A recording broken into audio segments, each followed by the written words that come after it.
thought I had lost my wallet and I had my driver's license in this wallet. And it was it was in my car.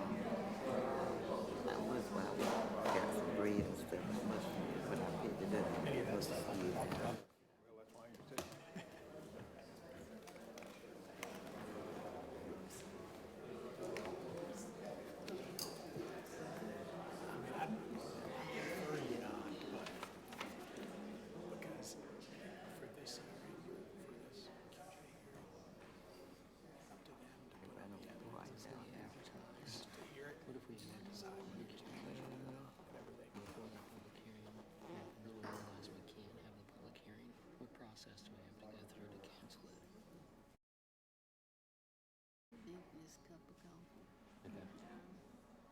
He did what?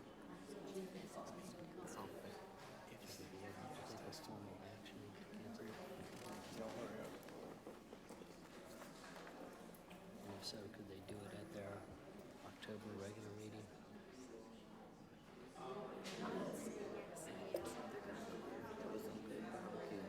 They're going to call it off.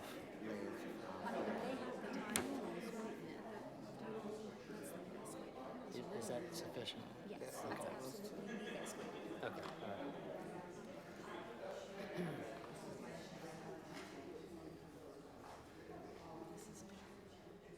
Huh? I'll be 7 o'clock. It is 7 o'clock.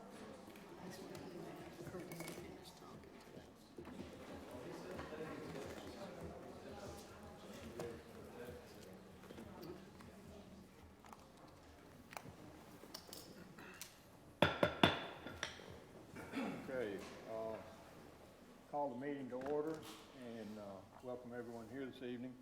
This is for the purpose of 2 public hearings. The town board sitting here, the planning board across the front. Just so that you understand how it works, first let me back up. Let's just get the agenda approved with a manager's report added just in front of the agenda. So, motion on that. So move. Second. All in favor?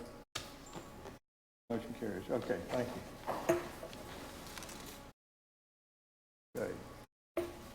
We have 2 hearings that are quasi-judicial hearings, and the reason I want to talk about that for a minute is to be sure that everybody understands this is not like a public hearing where somebody just gets up and speaks their piece and life goes on. It is run like a court of law.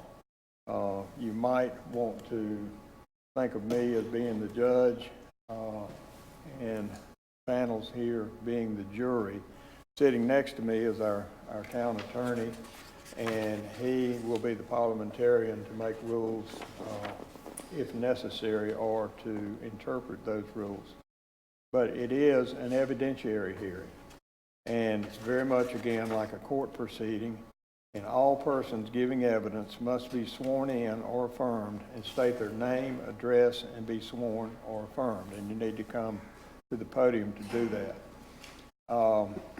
Speaking to both boards, you must request to be recused if you have a fixed opinion on the matter, any undisclosed ex parte conversation, and if so, that needs to be shared.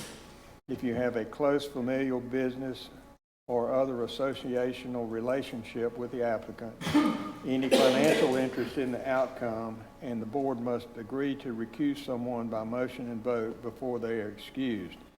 So I'll ask both boards if you have any of these problems. If so, speak up now. I had one of the owners that does the accounting for us to ask us after the annexation whether we would approve the annexation or not. And I told him I had no idea. Okay. But it did, you don't think it affected your? Okay, thank you. Again, and I know I'm being a little redundant here, but decisions are to be made on the evidence presented, not hearsay or unsubstantiated personal opinion. If you're concerned about being able to consider any testimony, then ask our attorney for an opinion before proceeding. After each speaker has finished, then questions may be asked first by the boards and then by interested parties. Once the hearing is closed, there's no further evidence can be presented. Any board member absent from the public hearing must become familiar with the evidence before voting on the issue, most commonly by listening to or hearing the tapes. So if anybody has any problems with any of that or lack of understanding, speak up. Okay. Having said all of that, I will call the first public hearing to order, SUP 2019-08 Pierce's Road, and request a staff report.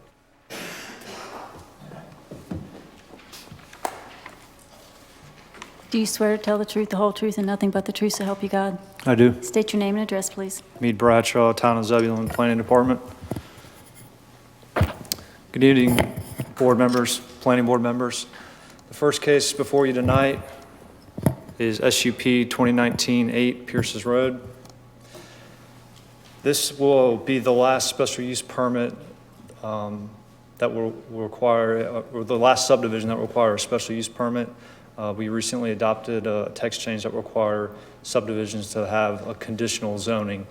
So subdivisions will not have to go through this quasi-judicial procedure anymore. But getting on with the case, the request is Stewart, Inc. The property owner is Zebulon Investment Properties. The site addresses are 1309 and 1333 Pierce's Road. Looking right around 112 acres. The current use is vacant, and the existing zoning is residential 13. That was rezoning was approved by the Board of Commissioners earlier this month. The request before you today is to obtain a special use permit for a major subdivision consisting of 377 dwelling units. This is a vicinity map. The parcels outlined in red. You have a vacant property in the county to the adjacent north, the Weaver's Pond subdivision within town limits to the adjacent west. To the adjacent south, you have a county subdivision, Hunter's Green.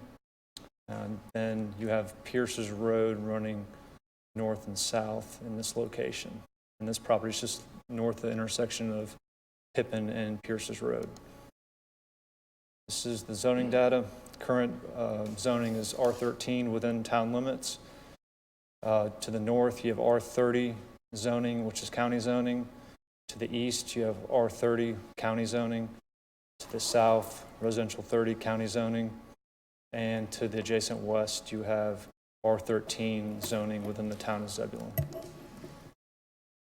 So the sign posted looking south on Pierce's Road. This is looking north on Pierce's Road. As you can see, Pierce's Road is a two-lane road. Single-family detached dwellings on Pierce's Road. This is a posted sign where the existing stub street is in the Hunter's Green subdivision. These are single-family detached dwellings within the Hunter's Green subdivision. And this is the posted sign at the stub street of Weaver's Pond to the west. And these are single-family detached dwellings within the Weaver's Pond subdivision. This is the concept plan that the applicant submitted. To kind of orient yourself, Pierce's Road is running right along this area. And you have the single-family detached dwellings within the county to the adjacent south, Weaver's Pond to the adjacent east, or west, I'm sorry. Some features of the subdivision, there will be a 30-foot perimeter buffer around the property. The only place you would not see this 30-foot buffer is along Pierce's Road, and they would have just a different streetscape along Pierce's Road.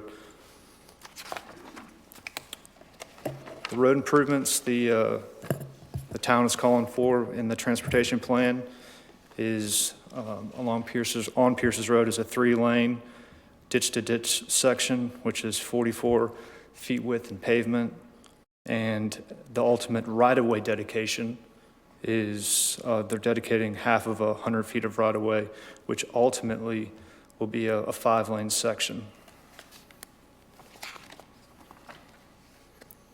Throughout the subdivision, all streets will have sidewalks on both sides of the street.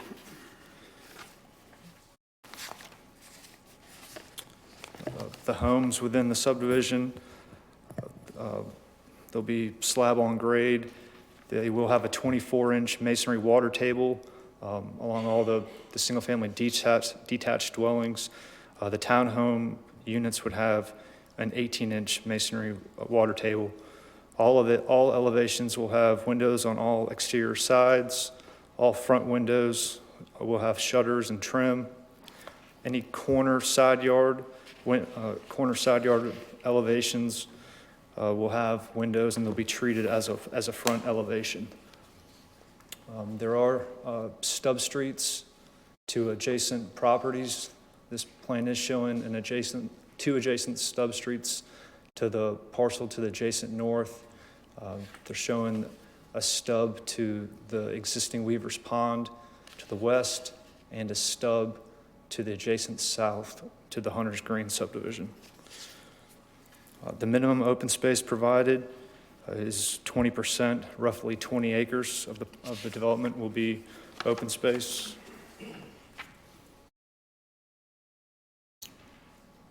And the site's main access will be on Pierce's Road. We're looking around about 170 townhome units, and then right around 200 single-family detached dwelling units. These are the findings of fact that you'll be used to evaluate the case when it is time for a vote. And staff's recommendation is, well, we won't make a recommendation. That concludes my presentation. I'm available for any questions. Questions? From either board?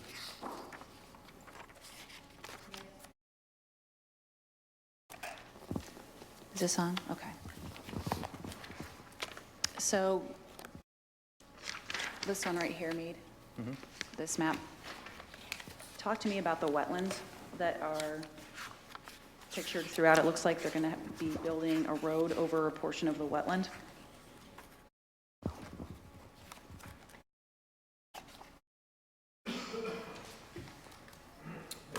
In this location? Yeah. Okay. Yes, they are. Yes, the Okay. street will impact the wetlands.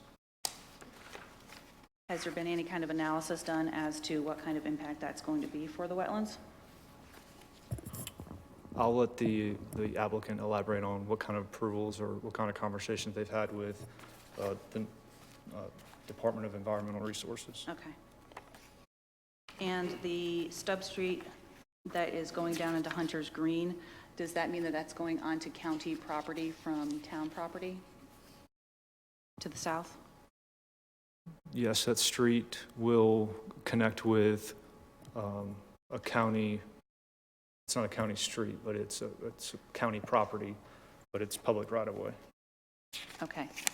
And then to the east of the long row of townhouses on the eastern portion of that map, is there going to be a 30-foot buffer there as well?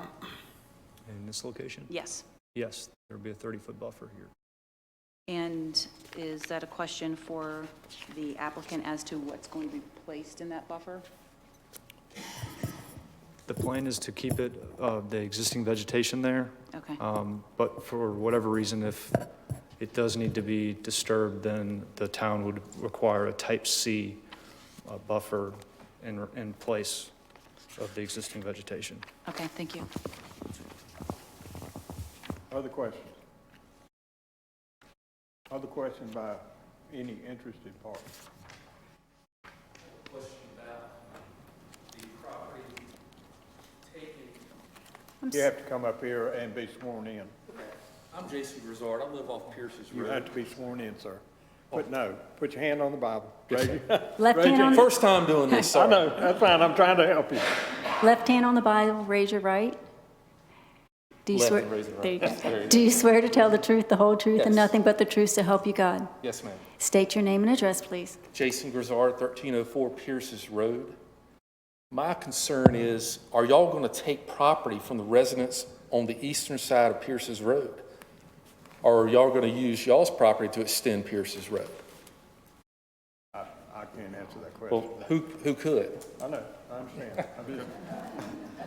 Are you, the only road improvements would be along the site's frontage. Yes, so I'm to the east. I want to know if y'all are going to try to take my property from me. Okay, where, can you point where you are up there? Sure. So I'm right here. Okay. So No. Pierce, so I could go ahead and start planting trees. You would have to talk to NCDOT. Well, if I plant on my property, I don't need to talk to them, right? If y'all aren't going to take it. Yeah, that's a conversation with NCDOT. Everything involved with this case is in this location right here, on this side of the street. So you aren't going to be moving the right-of-way over to the east? The right-of-way that's currently there is there, and if there is dedication, then that'll be done at a future date. But with this project, it's not, there's no impact on the west or the east side of Pierce's Road. Okay, that's a good thing. And one other concern is all these loaded dump trucks going to be turning on the Pierces or possibly going down Hunter's Green. That's going to tear the road all to pieces, at least definitely Hunter's Green. So is there a plan in place to maintain these roads? Usually they'd get a construction entrance. I don't know. It's just that curve, they're going to have to turn really sharply. And all that weight is going to tear the road up. I don't know where the construction entrance would be. That's something maybe the applicant can elaborate on. Okay. Just wanted to bring those things up. Okay. Thanks. I want to remind everybody and counsel them as to the nature of this hearing. I appreciate the concerns and the turnout from everybody. The inquiry at this time is into the findings of fact that the board has to make as to the 4 issues. And so, the town wants to hear the questions and concerns, but to the extent it's a question and not competent material and substantial evidence to be offered related to one of the findings that these boards have to make tonight, that is what we're here to consider. So, Okay, thank you. Anybody else? Yes, sir.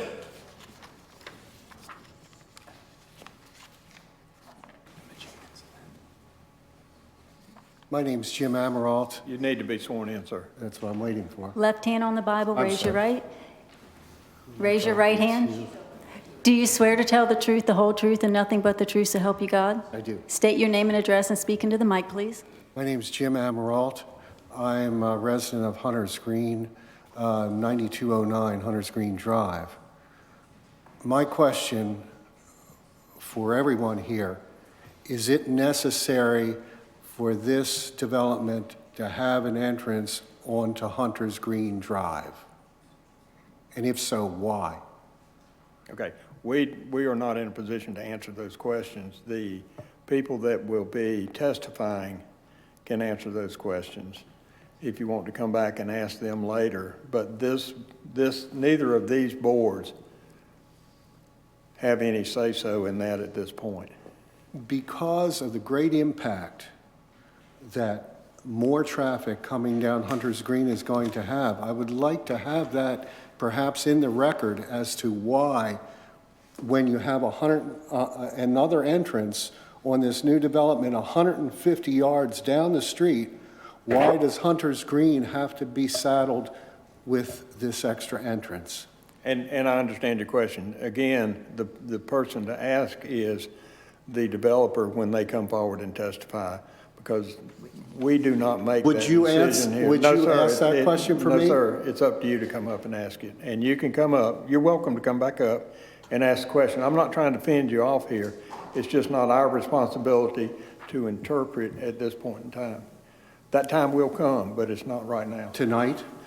It'll come later. The planning board may meet tonight, they may not, but they will meet, have a I know, I'm sorry, but this is the way it is. They meet, they have a discussion, and then they make their recommendations back to this board, and then this board makes the final decision. And so in either case, there can be discussion.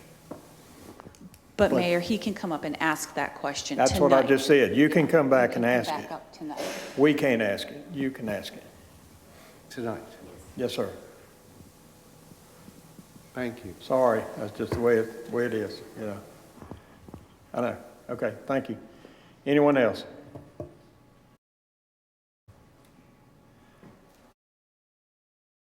Okay. I'm sorry, folks, that's just the way the rules, the way this quasi-judicial, a regular public hearing is not run this way, but a quasi-judicial is. So, I'm sorry. It's my job to interpret the rules. Okay, do you have anything else, Meade? No, sir. Okay. All right, then I would call forward anyone wishing to present evidence in favor of this development.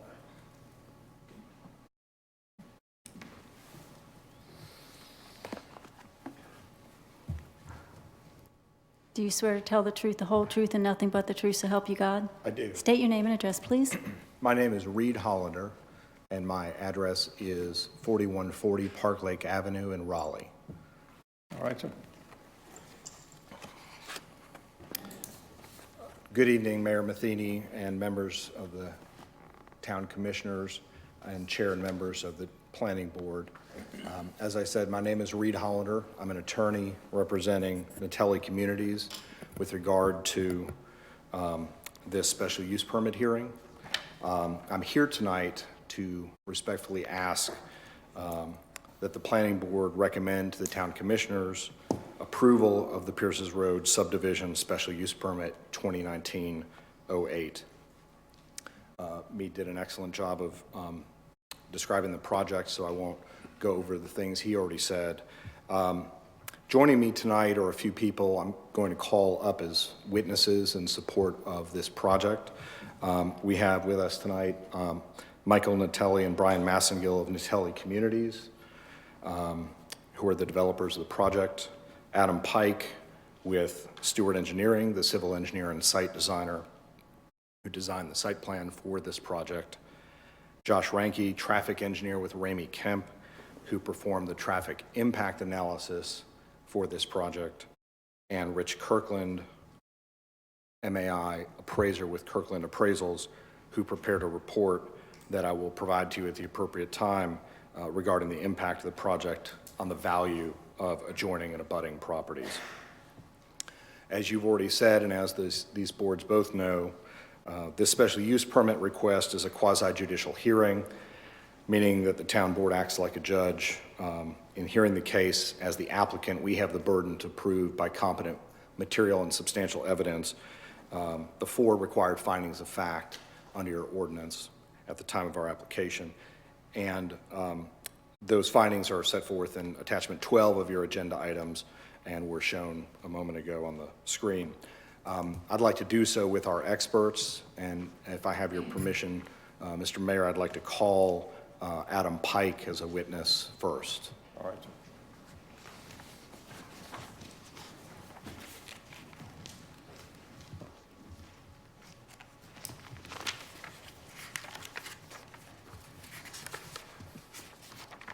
Do you swear to tell the truth, the whole truth, and nothing but the truth, so help you God? I do. State your name and address, please, and speak into the mic. Adam Pike, 608 Chappanuck Road, Raleigh. Mr. Pike, will you briefly describe for these boards your education and background? Yes, sir. Adam Pike graduated from NC State University with a bachelor's in science of civil engineering. Been practicing land development for over 13 years now with various experiences throughout the Triangle. And do you hold any professional licenses in the state of North Carolina? I do. I'm a professional engineer in the state of North Carolina. Are you familiar with the area encompassed by this project? I am. I'm very familiar. Okay. And, did you have any involvement in the site plan that's been submitted to the town planning staff? I have. I worked with Natelli and the town of Zebulon to create a site plan that was both in harmony with neighboring communities and also to excuse me, to a standard, to the standard of ordinances that they have provided. And just so the record is clear, which company do you work with? Stewart Incorporated. And you submitted the application for the I special use did, permit? I did. Can you briefly describe the plan beyond the items that have already been discussed? Yes. Me did a wonderful job giving a brief explanation of the site. To add to it, we have met all roads to the standards of Town of Zebulon. We have included Greenway to add connection and activity and recreation for the proposed lots that will have opportunity to have an experience around some of the natural features that we are preserving. We also are meeting the lot size requirements as specified in the code. As mentioned, connectivity is being provided. That is key for a life safety standpoint and also for just sharing neighboring communities. That is the intent for the number of connection points that's been requested by the Town of Zebulon. And we also provided future connection points for any future development to the north so that there would be no issue at a later date with that connection point. From a utility standpoint, we've coordinated with the City of Raleigh, done the necessary due diligence to understand that there'll be adequate water and fire suppression present for the proposed development of 377 units, and also with the sewer capacity for downstream improvements as necessary. That has been vetted out with the City of Raleigh. And as you can see in the site plan, through those gray spaces, we have necessary stormwater control measures throughout the site that will detain runoff during an event so that it will be less than or equal to, at a minimum, equal to the runoff pre-development. So ensuring that we won't have any negative impacts downstream. There was a question earlier about one of the roads that Yes. crosses that blue section. Can you just speak to that? Absolutely. We've had a preliminary analysis done. These wetlands were flagged by a professional SNEC, and we took the information, the flagging information, put it on our plans, and we'll be crossing a wetland. We have not yet engaged the Army Corps or our NCDEQ as far as for necessary permitting, but that will be a requirement, and their requirements will require us to make it as minimal as possible without very expensive mitigation costs. So it would be as minimal as physically possible to construct the road. That is the only crossing we have shown, so with the amount of features present, we feel the site does a good job in preserving the environmental features present. All right. Now, have you evaluated whether this proposed use would materially endanger the public health, safety, and welfare? I have, as mentioned, through necessary stormwater features, maintenance and open space provided. All efforts were put forth to ensure that the development not be a negative impact to the Town of Zebulon and neighboring parcels. So is it your professional opinion as an engineer that the proposed use would not materially endanger public health, safety, and welfare? It is my opinion, yes, sir. And how is the site located with respect to things like fire and police protection, water and sewer? You spoke to that a bit, but can you just describe briefly? Water mains will be have a connection on Weaver's Pond. The water main will run along the street inside the right-of-way for the entirety of all collector and sub-collector streets. Sewer will be captured mainly through gravity to the southwest, with the remainder being gravity fed to the northernmost part, where a proposed lift station will be installed. And a force main would then pump the wastewater to the sanitary sewer that connects to Weaver's Pond. And are all of the public safety facilities that you've described adequate to serve the site? They are. They're sized appropriately. Okay. And have you analyzed whether the proposed use would be in conformity with the town's ordinances and policies and land use plans? I have. They meet or exceed all requirements specified in Town of Zebulon's code We are providing two sidewalks on both sides of the street. Only sidewalks present are required on one side of the street, along with additional parking scattered throughout the site to help with visitors who would come to the subdivision, not create a potential concern with life safety or just connectivity. These spaces will help keep the roads in good travel, provide good travel. I have no more questions. All right, thank you. Any questions from the board? Yep. All right, so the stormwater runoff measures, none of those are going to be runoff into any of the wetland areas? They should not. We will have a discharge to the buffer to the north, but it will have to meet necessary diffuse flow requirements. That is Department of Environmental Quality requirement that we'll have to meet. Okay, and the pump station that you were talking about, or you called it a lift station, you're talking about the pump station? Yes, ma'am. And when you were talking about significant areas in this 20 acres of open space for recreation, can you point on the map where that's going to be? Because there's an awful lot of wetlands in this area. Understood. If you look to the south, there's a dash line with a gazebo shown. That's implied to be active open space for the community's use. We also have an amenity center that is planned that will be for the town, along with, I think, multiple micro parks scattered throughout, just to give an opportunity for green space for people to enjoy something. Are any of those micro parks going to be infringing on the wetland space? None of them will be infringing on the wetland space. We are not allowed to encroach in that area. Okay. Other questions from either board? All right, question from any interested party? Yes.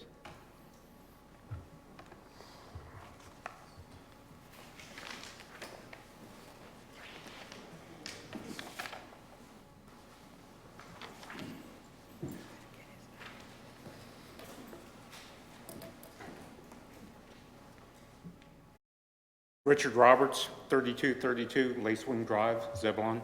Okay. Do you swear to tell the truth, the whole truth, and nothing but the truth, so help you God? I do. Thank you. Thank you. Okay. Go ahead. Using your pointer right here, my residence is approximately right about here. My understanding is that Weaver's Pond Development provides from our rear lot line a 30-foot buffer to the new property. And now, from what you're saying, there's going to be then an additional 30-foot to the back of those lot lines. So are you saying that you can assure that there's going to be roughly a 60-foot buffer from our lot line to the lot line right there? It's code requirement to provide that, yes, sir. Okay. In this area right here, within our 30-foot buffer, your 30-foot buffer, there's a stand of trees that runs approximately 150 yards. And I'm not a botanist or anything like that, but I say these trees are at least 30 to 50 years old. Are you going to clear cut all those trees? I cannot say for certainty. We'll do our best efforts to maintain them, but we have yet to dive that level into the grading plan to understand what impacts there'll be. Okay. And one last question is that somebody from, I'll have to, for no other word, assume, which I don't like to use, but somebody came in and put in survey stakes approximately right here, here, and here. Those survey stakes are actually on the rear of all the Weaver Ponds residence lot lines. Can you identify what those stakes are?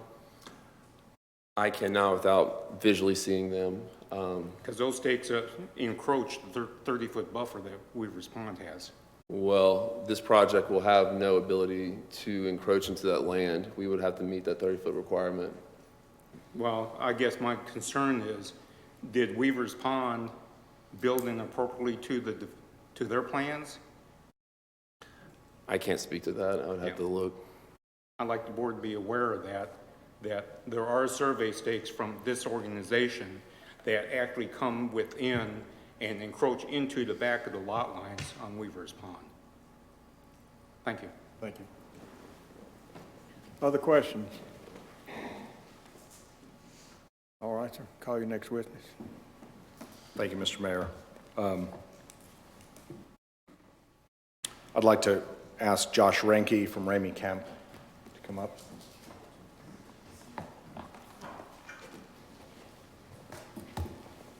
Do you swear to tell the truth, the whole truth, and nothing but the truth so help you God? I do. State your name and address, please.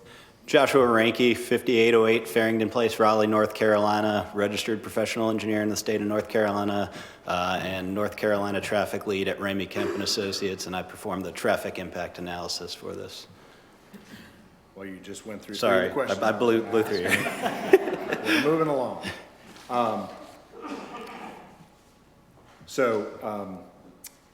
I would tender Mr. Renke as an expert in traffic design.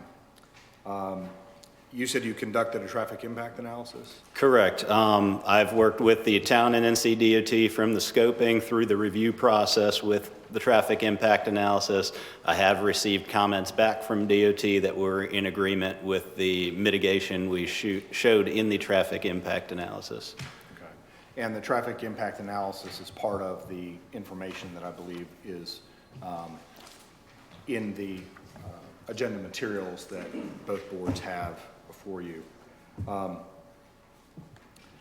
So you prepared a report that was provided to the town staff? Correct, yes. So, sorry. And after it was provided to the town staff, did you discuss it with them or get their feedback?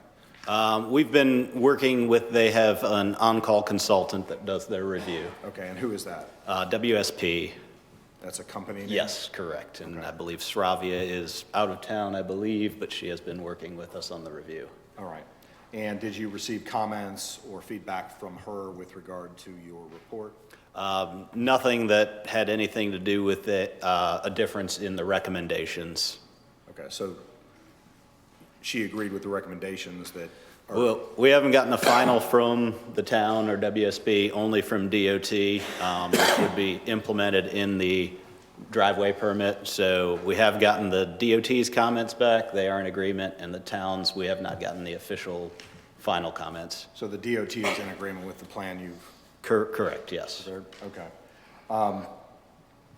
Have you analyzed whether the proposed special use would endanger public health, safety, and welfare? Yes, we have. And what conclusion did you come to? In my professional opinion, with the current layout and the mitigation provided in the traffic impact analysis that was agreed upon with DOT, it would not cause any safety concerns. All right. Now, as part of the site or the traffic study that you performed, there were certain discussions that took place between the town staff and the developer regarding certain special conditions. And are you familiar with those? Yes, I am. Go ahead. Sorry. And did you review those special conditions? I did. In particular, one that differed from the traffic impact analysis and the DOT's approval was at the site driveway itself, and it was the southbound right turn lane that showed in the, it showed a 100-foot southbound right turn lane where DOT and the traffic impact analysis, due to the small number of vehicles expected to make that turn, did not recommend a turn lane there. Okay. So your analysis and the DOT's review both indicated that no right turn lane was going to be needed. And can you show, using this diagram above, what right turn lane right turn area you're talking about? Correct. Yes, I can. So that is correct. So in the conditions, it showed the left turn lane into the site, which was recommended in our traffic impact analysis and agreed upon with DOT. And then there is also a right turn lane shown there. So it would be coming down and then turning right into the site.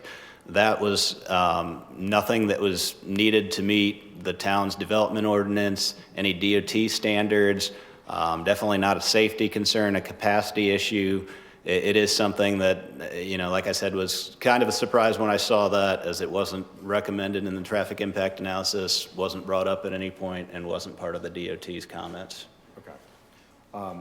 So with respect to that piece, our request to the town board and the planning board is that that requirement of a 100-foot right turn lane at that intersection be removed from the special conditions based on the testimony that it's not needed. It wasn't part of the original traffic impact analysis and isn't required by NCDOT requirements. Are you Yes, in agreement with that? I agree. All right. And there was a concern expressed earlier about possible traffic congestion. Can you speak to that? Sure, and I think it was the potential connection. Into a neighborhood? Yeah, and that, not really my area of expertise as to why there's that connection. I think it has to possibly do with the development ordinance. Typically, that would have to do with safety concerns if there were something at another driveway that blocked that off to make sure that emergency vehicles can respond within the site. We did actually study, one of the study area intersections in the traffic impact analysis was the connection of Hunter's Green to Pierce's. And that showed to be at acceptable levels of service. We did assume some of the site traffic would utilize that, and that was considered in the traffic impact analysis. No further questions. Okay, thank you. Questions by the board?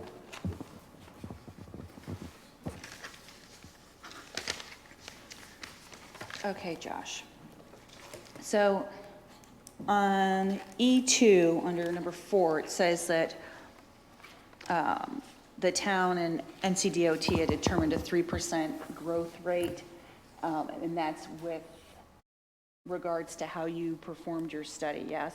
Correct, yes. Okay. So does that take into account the increase that's going to occur with the added traffic from the proposed development, or is that just current conditions now without the development? So that's a good question. It's going to be a little complex of an answer. So it is a growth rate that we use. So we go out and get existing counts for the traffic impact analysis. We'll take that growth rate to the build-out year.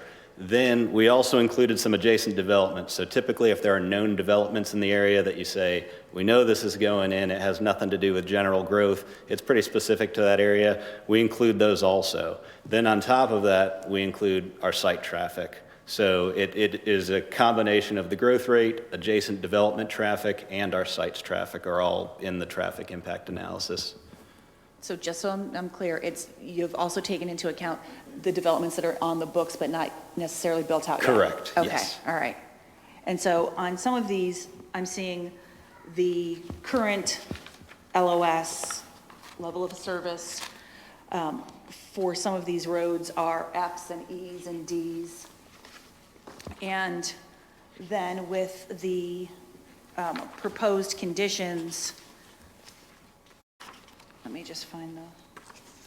Probably the Proctor Street one, I think, is one of the worst ones that shows. Correct. It still shows that the level of service is going to be pretty dismal.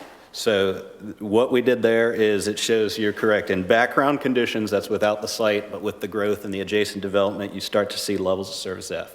That's always a red flag for us. Obviously, when we look at combined conditions with the site traffic, it doesn't get better, it gets worse. So we looked at providing turn lanes there.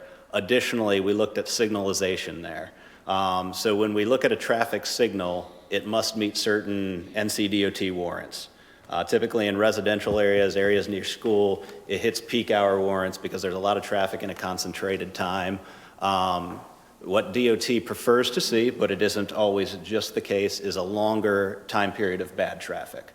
So 4 or 8 hour warrants are other things they consider. So what we've recommended in the study essentially is saying, you need a signal to make this work at an acceptable level of service. We recommend turn lanes, that's good for safety. To get to the level of service that's desirable, we need a signal. We recommend essentially this be monitored for signalization. So if you see these delays, do a signal warrant analysis that DOT could potentially then require the installation of a signal.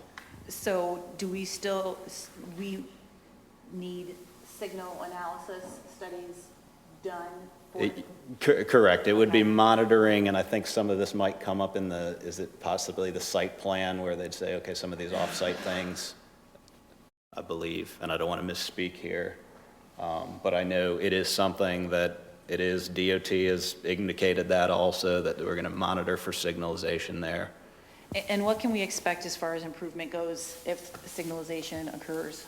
Well, it's at that particular intersection, we were looking at left turn lanes for the eastbound and westbound, and then the potential traffic signal there at the intersection. So then it would be at an overall level service B with no approach worse than a C, which is better than existing conditions. Okay. At that I'm talking at Pierce's and Proctor, and I'm not sure, is there another intersection in particular?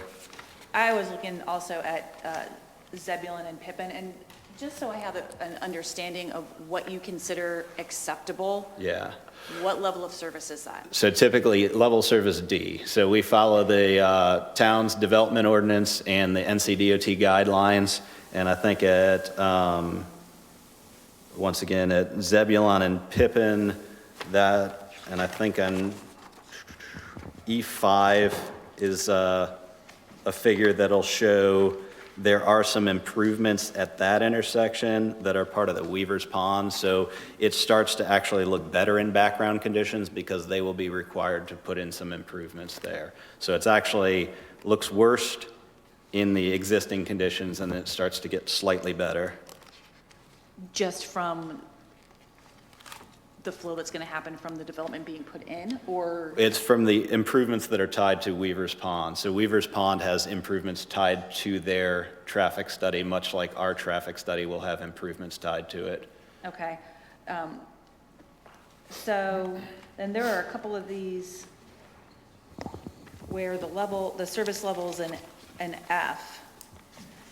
And you have, where does it tell me what? Sorry, which intersection is that? Pierce's and Proctor. Okay, so that's, once again, as you work your way down, it has the existing background combined, and then the ones with bold with improvements, that's where you start to see the level service improve. So we looked at the left turn lanes there as part of this site, installing left turn lanes there, and you can see the Fs go away, we still have Ds and one E, and then we said we ran an analysis with a signal. Once again, I can recommend a signal, but the NCDOT ultimately controls whether that's installed. And that's where it brings it up to a B? That, correct, overall, Okay. yes, All right. yes. Okay, thanks. So we're saying it is necessary, it's something that's outside of our control, so we looked at any other mitigation that can go in there that could help, knowing that the signal is the ultimate, but it's something that we can't just say, put in a signal, I wish I had that power, but I don't. DOT ultimately has to make that call, so we made other recommendations and kind of split it out there. Okay, so more studies need to be, the signalization study needs to be done, otherwise we might still be at Looks like an E. an E for one of the approaches in the AM. It looks like it's C or better in the PM. Once again, better than even in background conditions without our site because we're providing some mitigation. So it more than compensates for our site's traffic. It even helps what would happen just with the growth and the other developments in the area, but it doesn't get it to that level service D or better without a signal. Okay, thank you, Josh. No problem. Okay. Other questions by board members?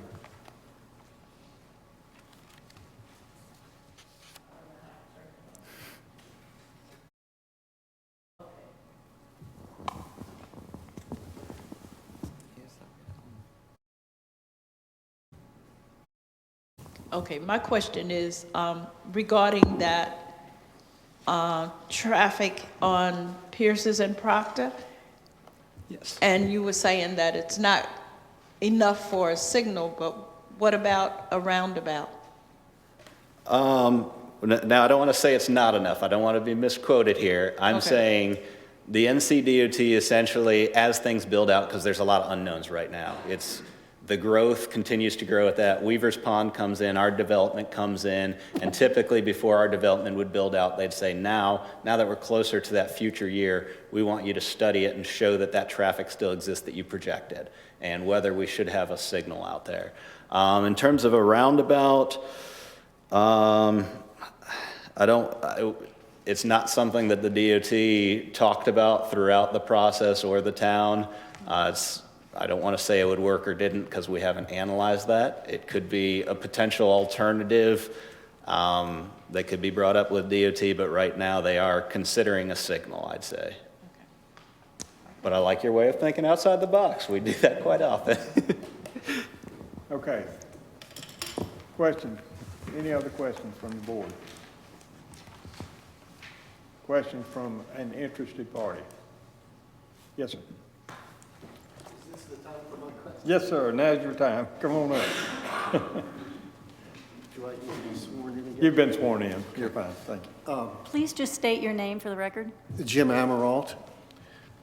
My question is regarding the entrance of this new development onto Hunter's Green Drive. Is that entrance necessary for this development to take place? Once again, I think this is really coming down to a development ordinance requirement more so than a capacity, but no, it's not necessary from a capacity because we're providing mitigation at our driveway to accommodate traffic, and obviously more mitigation could be provided if it was necessary.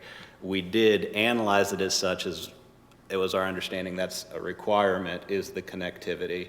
And typically that is safety concern, as they want to make sure emergency vehicles can access. So we were required to study that as well as Hunter's Green, where it connects to Pierce's, to see if there would be any mitigation necessary there, because we would have some traffic that likely would go through that development.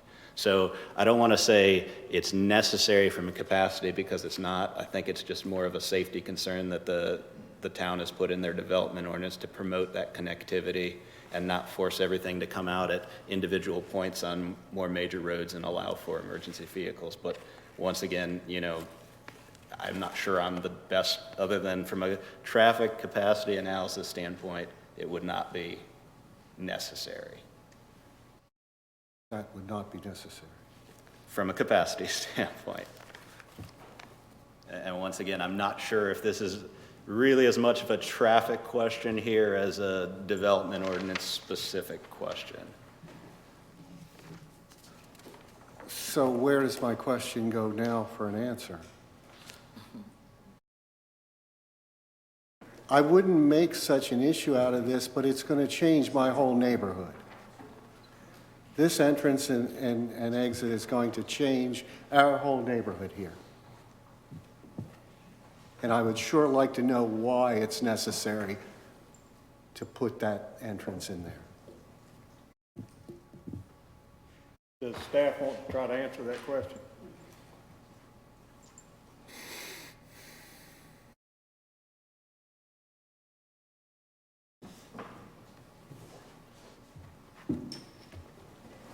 All right, so we have a Code and Ordinances section 152.181. A3, whenever a subdivision street continues an existing street that formerly terminated outside the subdivision, or when it is expected that a subdivision street will be continued beyond the subdivision at some future time, the classification of the street will be based upon the street in its entirety, both within and outside of the subdivision. What that means is this street, Hunter's Green, the plan for it was never a cul-de-sac. It was a dead-end street, and it was always meant to be continued for when this parcel came in for development.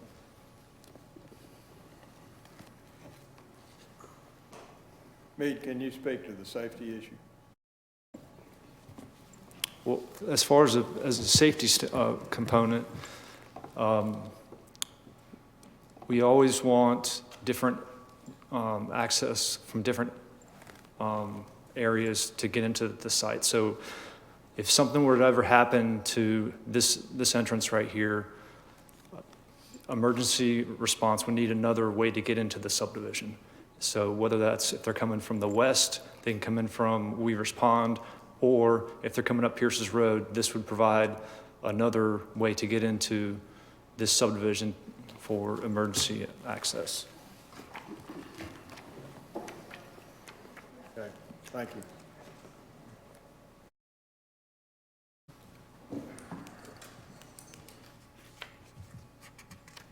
There's no way that I can truly tell you what safety issues you're bringing to Hunter's Green. 20 years ago, when Hunter's Green was built there, they ended it in the road ending and not a cul-de-sac simply from a standpoint of the cost. They didn't know that there was going to be a Weaver's Pond back there 25 years ago. They simply ended the road. If we need several entrances to get into a subdivision, we've existed for 25 years with a single entrance on our subdivision for 35 homes and 35 families in there. But a single entrance was enough for us. You have several. Thank you, sir. Anyone else with a question?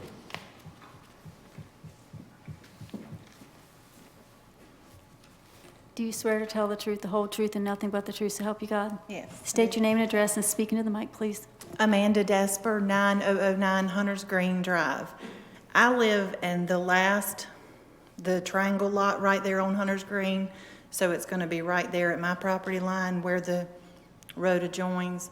I just have a question, since we are not in the town, and my understanding is won't be taken into the town, who will maintain or fix our road based on the added traffic that will be using our road? That neighborhood is going to have the sidewalks and all that for the safety, but all of those cars that are now going to impact our road, where does the safety come for our neighborhood? And what it's going to do to just the wear and tear on our road.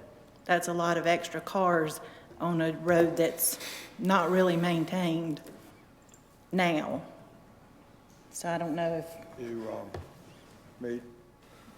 So in the county, the streets are maintained by NCDOT. The streets within this subdivision will be maintained by the town of Zebulon. So will the county then start coming out and actually watching our, because right now there's really no need. Nobody ever comes on our road to check anything really. It won't be the county, it'd be the state of North Carolina Department of Transportation. So when there starts being wear and tear on that, we have to contact them, or? Yes. Okay, Okay. thank you. Other questions from interested parties? Just have one more quick question. Jason Grizzard again. There's a lot of speeding going on Pierce's Road. I would say some cars in excess of 65 miles an hour. And I would like y'all to consider dropping the speed limit down to 35 and possibly putting a four-way stop or something at Pippin, because the school is right there. I think that's an area that really needs to be looked at, and I just wanted to bring that up. Let me try to respond to that. Yes, sir. Pierce's Road is a state road. Yes, sir. So we do not have the authority to modify the speed limits. What we can do is request modification by NCDOT, and we have done that in other cases. But a lot of people think that we can just say, oh, we're going to change the speed limits, and we can't. It's a little more complicated than that. To look at it, sure, but just to get it done, it has to go through DOT. I understand. They're usually fairly cooperative, especially as development comes along. I think there was recently a wreck on Pippin and Pierce's, and Yeah. we know there's been 4 or 5 accidents along that curb where y'all want to put the entrance. And I would foresee more accidents occurring, and it really needs to be looked at. Well, I just wanted you to understand the process. Understand, sir. Okay, thank you. All right, other Could questions? we have Josh, could you speak to that a little bit as far as like traffic and speed limits go? Is that anywhere in your wheelhouse? I'm going to say it's one of those things that I'd say I can, it could be mentioned to DOT. It probably actually pulls more weight coming from the town than, me. It's something that would ultimately be the DOT, so I couldn't make any promises any which way with that. Is that going to affect, of course, the level of service for all of the different? The speed limit, it'd be minimal. Like I said, we do have the left turn lane at the site driveway, which, you know, is always a good safety thing to get a left turner out of the main line of traffic. And it would be designed based on the speed of the road. So that means a longer taper, those sort of things come into play. But right now, all those assumptions are based with the speed limit as currently. Thank you. Okay, other questions? I got one from a development standpoint, I guess. Is there street parking internally? Tag off to the site engineer. We have 5 local spaces with various amounts of parking spaces scattered throughout the site. On-street parking is not expected. Will there be any type of limits as to how many vehicles a homeowner can have? We have to meet the town of Zebulon's parking requirements based off single-family lots. So there will be a number of spaces that were required to meet based off bed count. Is there any way that visitor parking can be managed, or to make sure, what I'm trying to get to, that homeowners are not occupying the visitors parking to where there is no visitors parking available when needed? Signage can be placed notifying that it's visitor parking spaces only would be one approach. But as far as providing fines for it, I don't think that's in our purview. Okay, that's all. Thank you. Well, I want to ask him something. Sure. Bob, Adam, look, in my map, I cannot read. Either my eyes is going bad. I can't read anything. Even that, I can't read. What is in the middle, the green in the middle right there? What is that? Is that a pool or?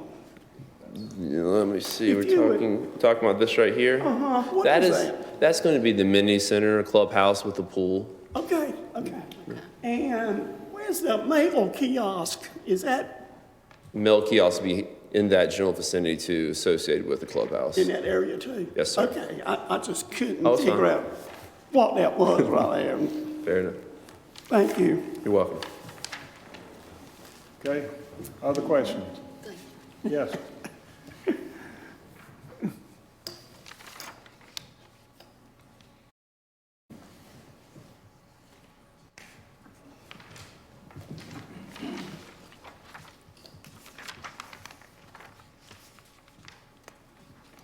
Richard Roberts again. I just want to clarify and not ask a question. I have no objections whatsoever to the subdivision. It is what it is, and I like to see our community grow. But my concern again about the buffers and with the developer. Our prior meeting, and I failed to mention it, I spoke to the property owner, and I spoke to some of the representatives that were there. I have a concern about these survey flags. They have pink and blue flags on them, the survey stakes. Speaking with the developer this evening, nobody knows what these pins are. Nobody knows who's put it in. I spoke with representatives of Weaver's Pond. They did not do it. They assured me that our lot lines have a 30-foot buffer from our lot to the property line of your property. These pins again encroach it. Can the planning department validate if Weaver's Pond built per the specifications of the original approval that we're going through now for Pierce's Landing? Because I would like to see that 60-foot buffer from my lot line to their lot line and not it only being 30 feet. And it concerns me that nobody knows what these survey flags are, and they've been out there twice, and the surveyors will not speak with us. Town staff can look to see what the buffer requirement was to Weaver's Pond. Off the top of my head, I can't tell you what that is. They said they were 30 feet. Okay. We can look at that and provide feedback to you.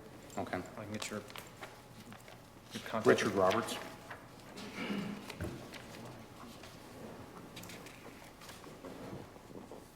(3232) Lace Wing. Phone number. 770-825-2369. And I am speaking with approval from fellow members that live along Lace Wing Drive, where those pins actually encroach our lot lines. Thank you. And Adam, you don't know anything about this, right? Nobody was dropping pins or surveying that portion? I do not. I know that we were required through the SUP to do a boundary survey, which legally determines the property and its location. I can't verify if those stakes were work that was done on our part or someone else. I don't know. Do you know the last time that you had guys out there shooting lines? We did the boundary survey, I think, in the winter, February or so. Okay. And sir, you've said that this has happened post-February, so after they... No, this is prior, why they were, when you cut the road in the back to do the perking, to see if it was buildable. That's when those...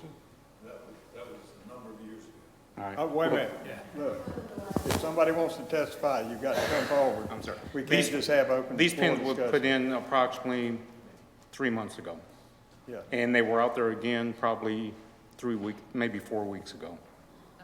So, you know, if somebody wants to try to answer Okay. this question, you're welcome to come forward. My I'm not trying apologies to- for not following, my apologies for not following protocol. No, that's fine. I was just trying to get everybody back and do the right thing, because, again, it's different. It's a different type of hearing, and I'm sorry. But I want to get your questions answered. But you may have someone that could answer that, Okay. speaking to the attorney. But it's surprising that all the representatives are here, and nobody knows what these pins and flags are for. Okay. Somebody had to pay for them. Right. Okay. And it was done during the same timeline that somebody did an exploratory road into the back of the proposed Pierce's Pond, and they came in there, I'm going to say about 2.5 months ago, and cut a road into the back of it. It was at the same time. Okay. Thank you. Thank you. All right. Other questions for either of the witnesses? Do you have others to call, sir? One more. Okay. All right. Thank you, Mr. Mayor. I'd like to call Rich Kirkland.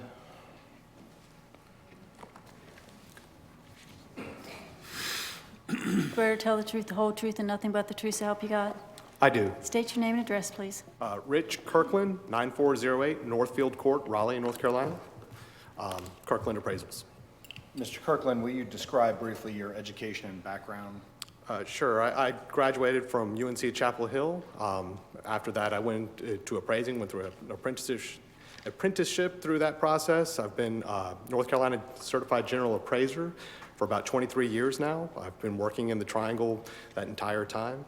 I've also received my MAI through the Appraisal Institute, which is a national degree put out through the Appraisal Institute.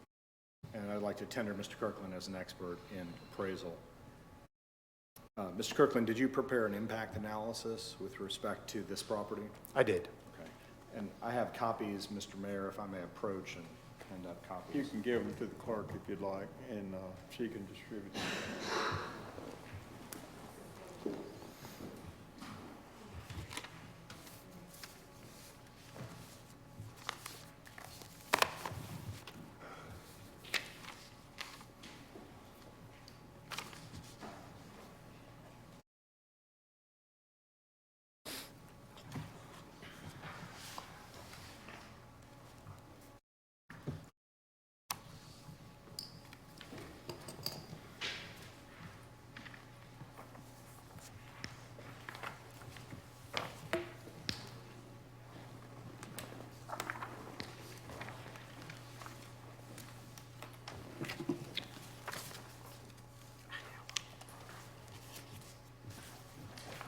Mr. Mayor, I'd like to request that the document that's just been handed up be added to the record in this matter. Mr. Kirkland, can you briefly describe what this report was designed to look at what it was you did in preparing this report? Yeah, certainly. This is an impact analysis, which really relies on a matched pair or paired sales analysis. Paired sales analysis, it's really what the Appraisal Institute shows is how you measure whether there's an impact on property value. It's simply where you look at a property that you're looking at for whatever you're testing for. In this case, I was looking at adjacency of large lot subdivision next to a small lot subdivision to see if there's any impact on property value. And so you look at a large lot, in this case, that's next to a subdivision, small lots, and you compare it to other places and other comparables that are not in that same situation. And you just measure for all other differences. You check for, whether they have the same type of garage or fireplace, square footage, things of that nature. But once you've netted everything else out, if there's anything left over, you would attribute that impact to the impact of that adjacency or that thing you're testing for. So I've gone through and I've done that analysis looking at a couple of different types of properties in similar situations to this. And I've also looked at just general development patterns showing that this type of ongoing subdivision, townhome, mixed community is very common and typical in the area. Okay. What conclusions did you draw from the analysis that's shown in this report? I found no impact on adjoining property values due to that ongoing daisy chain of subdivisions as well as the mix of uses in that location. So do you have a professional opinion whether the proposed special use would or would not substantially injure the value of adjoining or abutting property? I do. What's your opinion? It's my professional opinion that the proposed project here will have no impact on the adjoining property values. And do you have an opinion about whether the proposed special use is in harmony with the area in which it's located? I do. And what is that? It's my professional opinion that this is in harmony with the area. It's consistent with the patterns you would see anywhere. No further questions. All right. Questions from either board? When you did this analysis, did you take into account that if they put that road through, how that would affect the Hunter's Green? I looked at that, but again, the question that I'm looking at in this is whether this development, anything unique about this one, because given the zoning that's located on that property, any development of this property would require using Hunter's Green at a similar density. So there's nothing specific about this development that would be different from, that would have an impact on those, that would be any different from any other use of that same tract to the highest and best use. Okay. Other questions? My question is, when you do appraisal, I hadn't read your report, but what does it do to farmland? A subdivision next to farmland, what does it do to that farm? Does it raise the value? Or, well, I appraise subdivisions, and I obviously appraise them in Wake County in this area all the time. There's not a lot of farmland actually in Wake County. Most of the farmland in Wake County is really subdivision land waiting to be developed. And you'll find that to be the case. And so that subdivision approaching, going that direction is, generally speaking, it's talking about increasing value because it's bringing the development closer and closer to it. I didn't know if you took that in consideration when you did this report. I'm just curious because there's a lot of farmland in that area right there. Right. Again, but land, specifically in Wake County, most of the land in this county is really, it's land currently being used in agriculture as opposed to land that will be agriculture for the ongoing future. Yeah, I'm afraid I know that. Okay. Other questions from the board? All right. Question from interested parties. Okay. Thank you, sir. Thank you. Oh, I'm sorry. Excuse me. Amanda Jasper.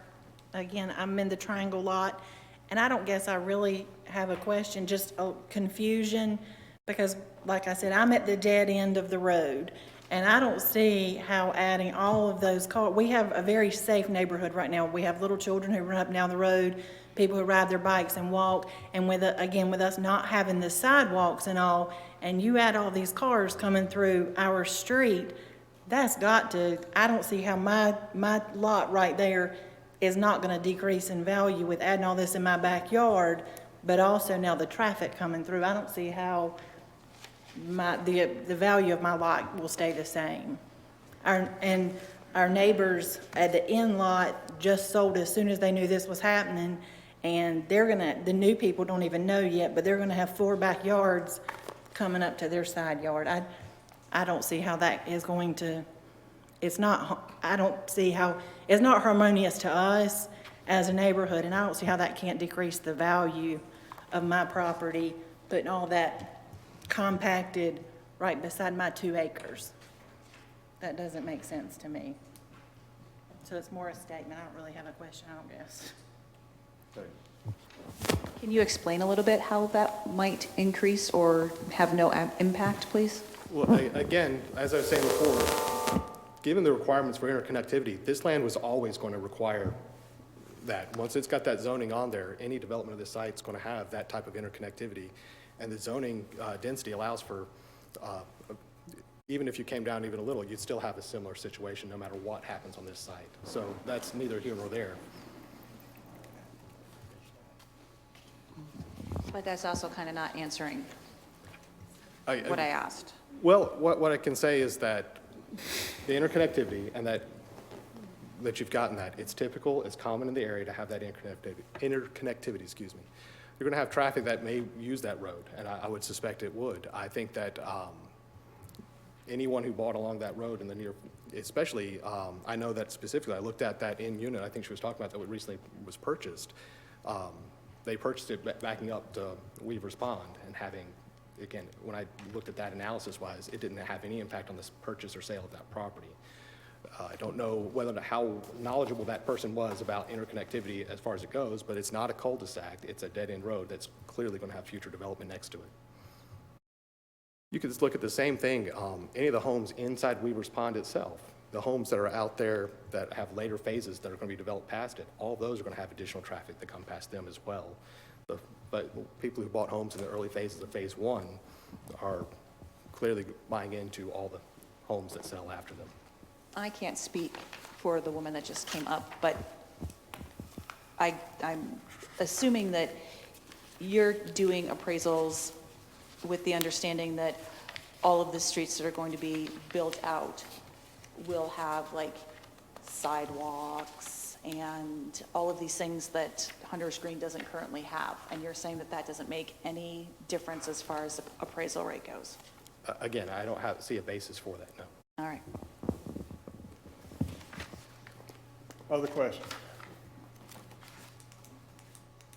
All right, thank you, sir. Thank you. I have no further witnesses, Mr. Mayor, just a few concluding remarks, members of the planning board. The applicant in a hearing such as this has the burden of proving the 4 required findings of fact by substantial, competent, and material evidence. I would note that the town planning staff in their report indicated that they found that number 4 of the 4 findings is met. They recommended that you find that the proposed special use is in general conformity with the town's ordinances and policies, land use plan, etc. The other 3 requirements are to find that the proposed special use would not materially endanger the public health, safety, or welfare, not substantially injure the value of adjoining or abutting property, and that it will be in harmony with the area in which it's to be located. You've heard today from 3 expert witnesses who testified to their professional opinions that the special use as proposed would not cause any of those harms and that it meets the requirements of the town's ordinance. The burden then shifts to any opponents. There were a number of people who made comments or rather asked questions. No expert testimony was presented on behalf of any opponent, and they presented no evidence to contradict any of the findings that these boards are required to make with substantial, competent, and material evidence. And as the North Carolina courts have said, competent evidence is not unsupported or speculative claims or unsubstantiated fears. So we respectfully ask that the boards determine that the permit be issued as a matter of law and that the planning board recommend to the town board approval of the permit. Thank you. Thank you, sir.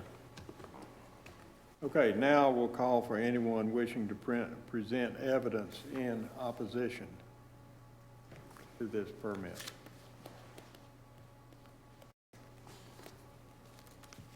Okay, hearing none, we'll close the public hearing, and I will remind the board that only testimony backed up with evidence is to be considered. So we will again refer the matter to the planning board that will come back with a recommendation to us at some future date. Okay, next we have special use permits. Same rules apply. I'm not going to read them to you again. But special use 2019-10, 1701 North of Rendell Avenue. I'll ask for staff report. And you probably need to be sworn in again. It's a different hearing.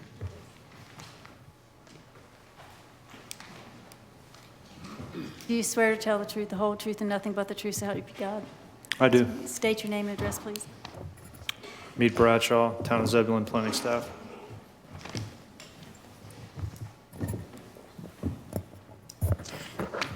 All right, this special use permit 2019-10, 1701 North of Rendell Avenue, Internet Cafe. The request is by Landstar Investment Group of NC, Inc. The property owner is Wakefield Mercantile, Inc. The site address is 1701 North of Rendell Avenue. We're looking at a parcel that's just over an acre in size. The current use is a vacant building. The existing zoning is heavy business, and the proposed use is an internet cafe. The applicant is seeking approval for a special use permit for an internet cafe. This is a vicinity map outlined in red. You have North of Rendell Avenue running along to the northwest here. And it's right at the intersection of Green Pace Road, which runs to the southwest. The subject site is a discontinued commercial use. To the adjacent north, there's another discontinued commercial use. To the south, across Green Pace Road, is an office complex, which is a BB&T. And then to the adjacent west, we have vacant property. This is a zoning map. Parcels to the north are zoned heavy business. As I stated earlier, the subject site is heavy business. To the adjacent west, you have residential 40, which is a watershed. Across Green Pace Road to the south, you have heavy business. And then to the east, across North Rendell Avenue, you have heavy business and residential 20. This is the posted sign along North Rendell Avenue. This is the existing building on the property. This is looking northwest on North Rendell Avenue. This is looking southwest on Green Pace Road. This is the adjacent property to the west. And this is that discontinued use to the adjacent north. This is the concept plan submitted by the applicant.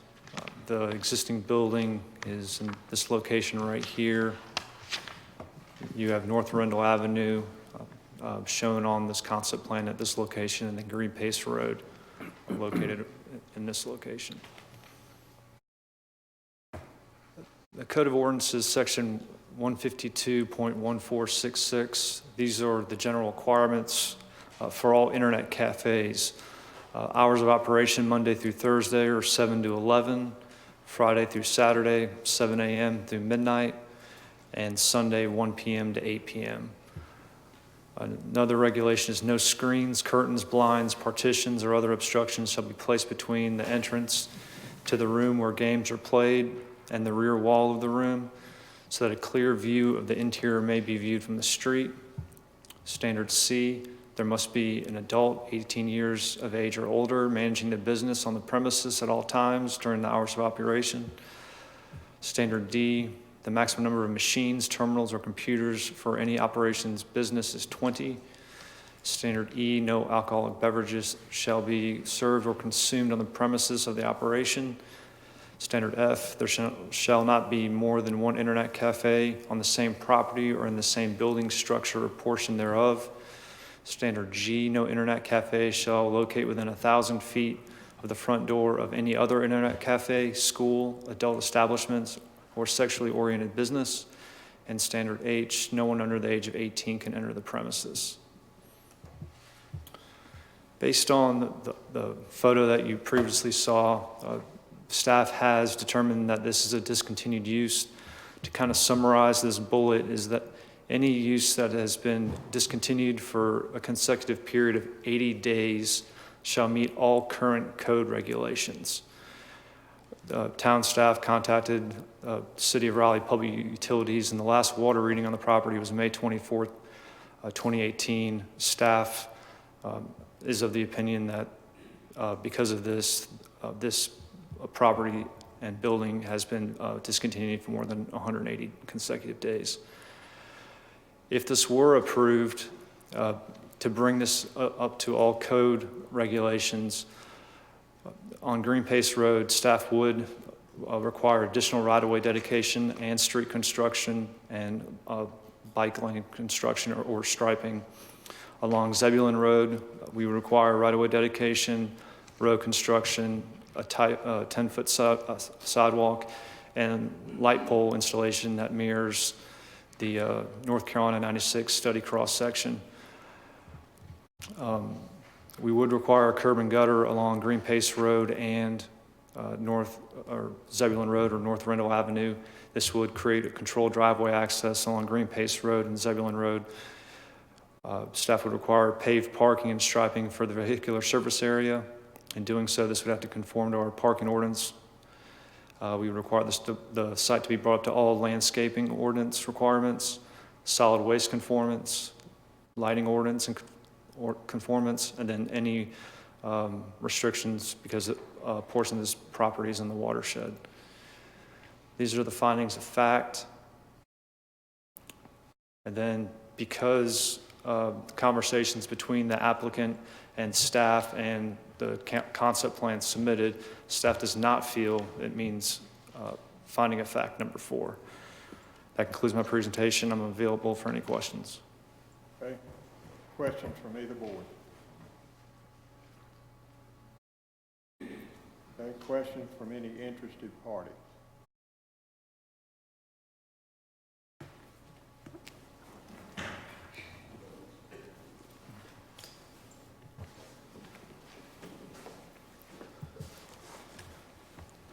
Mr. Mayor, Commissioners, members of the Planning Board, I'll give you more sworn first. Need to be sworn in. There you go. Thank you. Do you swear to tell the truth, the whole truth, and nothing but the truth so help you God? I do. State your name and address, please. My name is Mike Weeks. I live at 612 North Wakefield Street in Zebulon. Mr. Mayor, Commissioners, members of the Planning Board, I'm here on behalf of the applicant today. And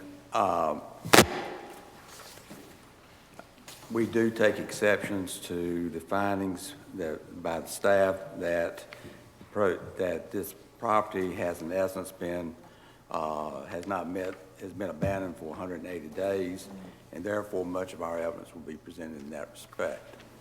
I will make these general statements as what I'm aware of. This building on this property was owned by the Boykin family, who've been members of this community for many years. The actual building itself was constructed in 1973 and was owned by Mr. and Ms. Boykin for that period of time. And based on the information, but actually based on my observation, it was always operated as a convenience store. In 1995, Ms. Boykin, the last surviving parent, died, and when the time she died, it was still being operated as a convenience store, and the name of it was La Campagna. And it continued to be operated as a convenience store until 2018. And am I out of order at this point, just making these statements? Are you what? Out of order. I don't think so. Okay.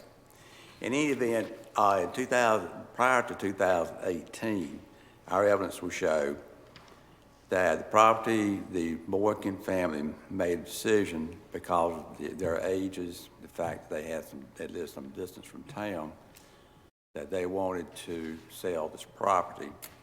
So in January of 2018, they placed it with Dallas Pierce. And much of the testimony that you will hear today with reference to what took place after 2018 will be presented by him. And the evidence will also show that in May of 2018, La Campagna closed almost, and in fact, the owners of the property didn't discover it until they came back to Zebulon to check on the building and to see where the rent was, and they found that it had been closed.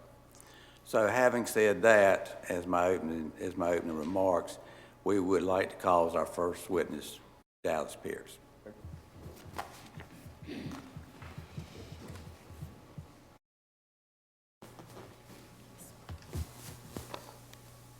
Do you swear to tell the truth, the whole truth, and nothing but the truth so help you God? I do. State your name and address, please. Dallas Pierce, 434 Rogers Road. Dallas, what is your profession? I am a realtor. I'm the owner of Dallas Pierce Realty here in Zebulon. And in addition to being a realtor, you also have experience in licensing to be an appraiser of property? I am a certified appraiser. I hold a SRA designation, and I also am a general certified appraiser, appraising all types of properties, and have been doing that for many years. And I did it full time for 11 or 12 years.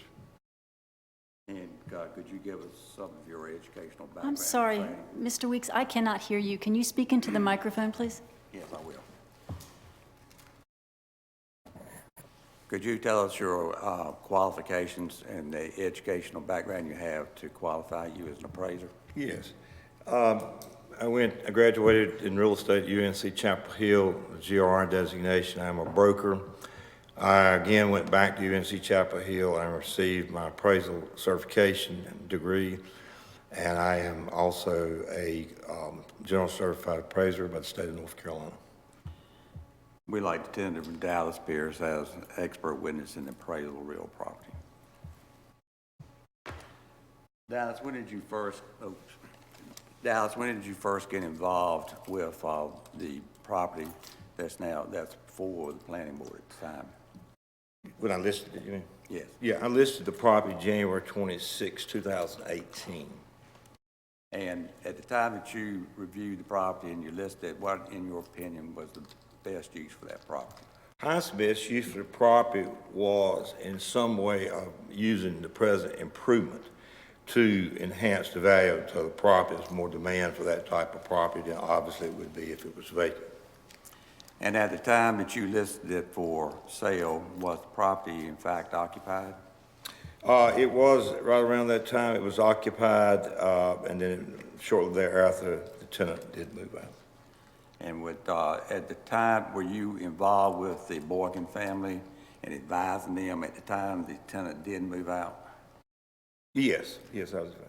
And when you listed the property, what did you note were the improvements to the property in addition to the building?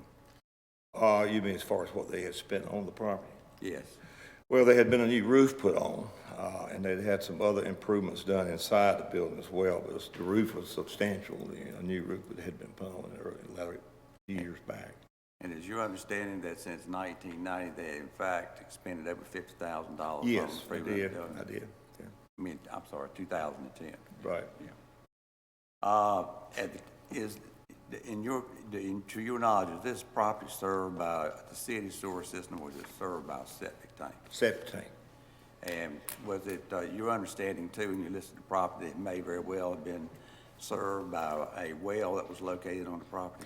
Yes, it was. There's a well on the property, and I don't recall, but I think perhaps Mr. Borka may have said that it was hooked to city water at that time, but it definitely was not hooked to city sewer. Okay.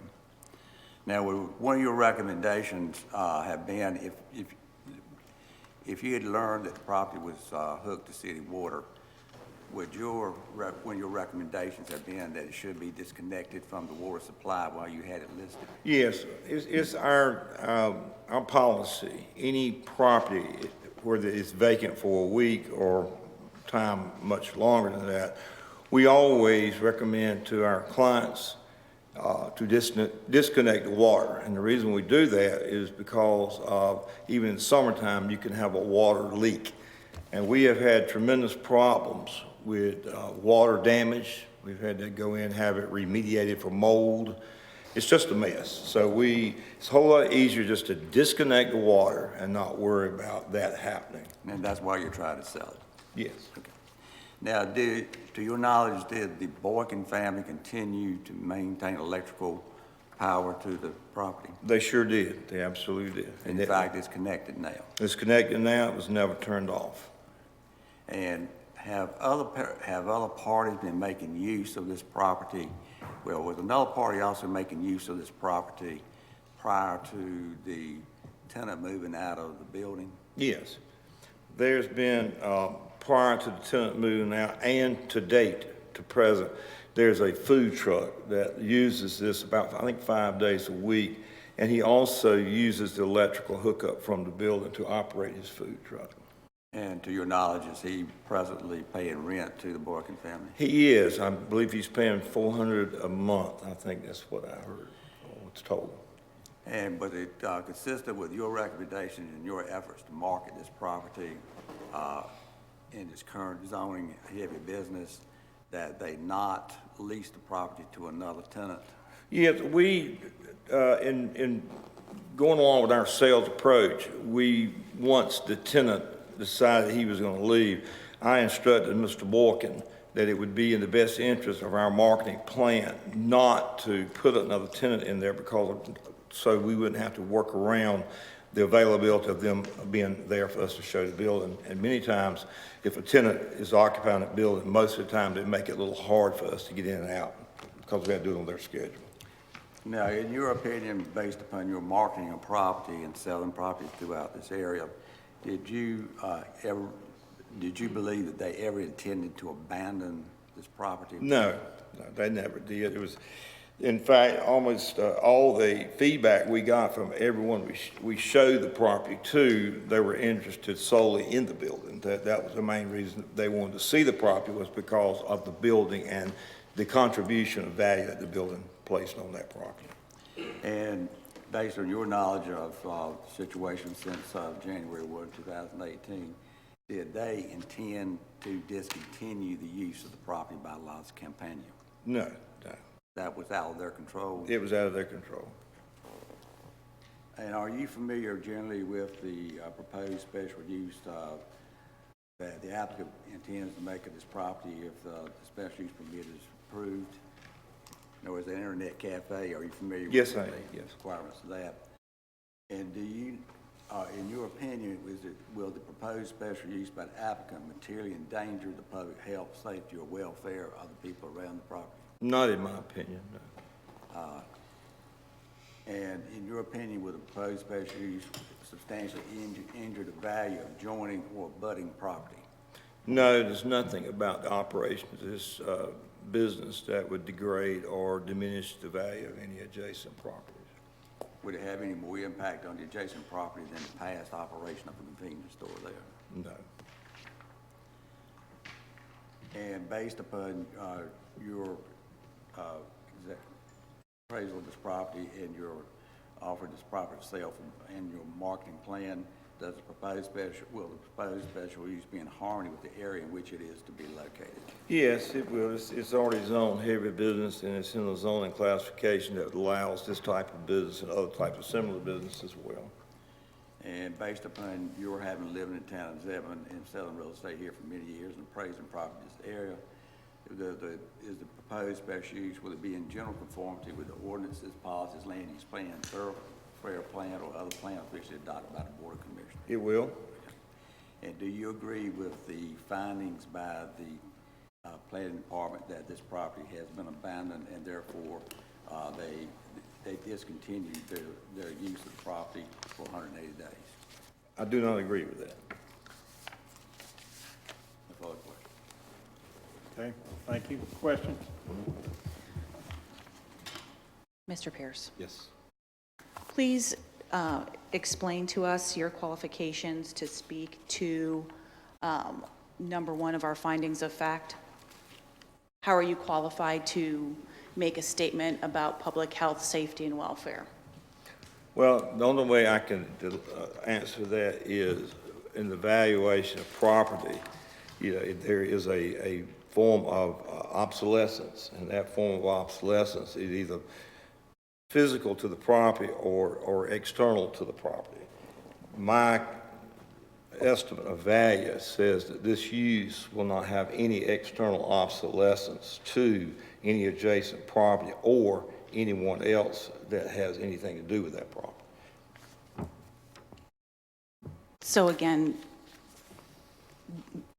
do you have special training?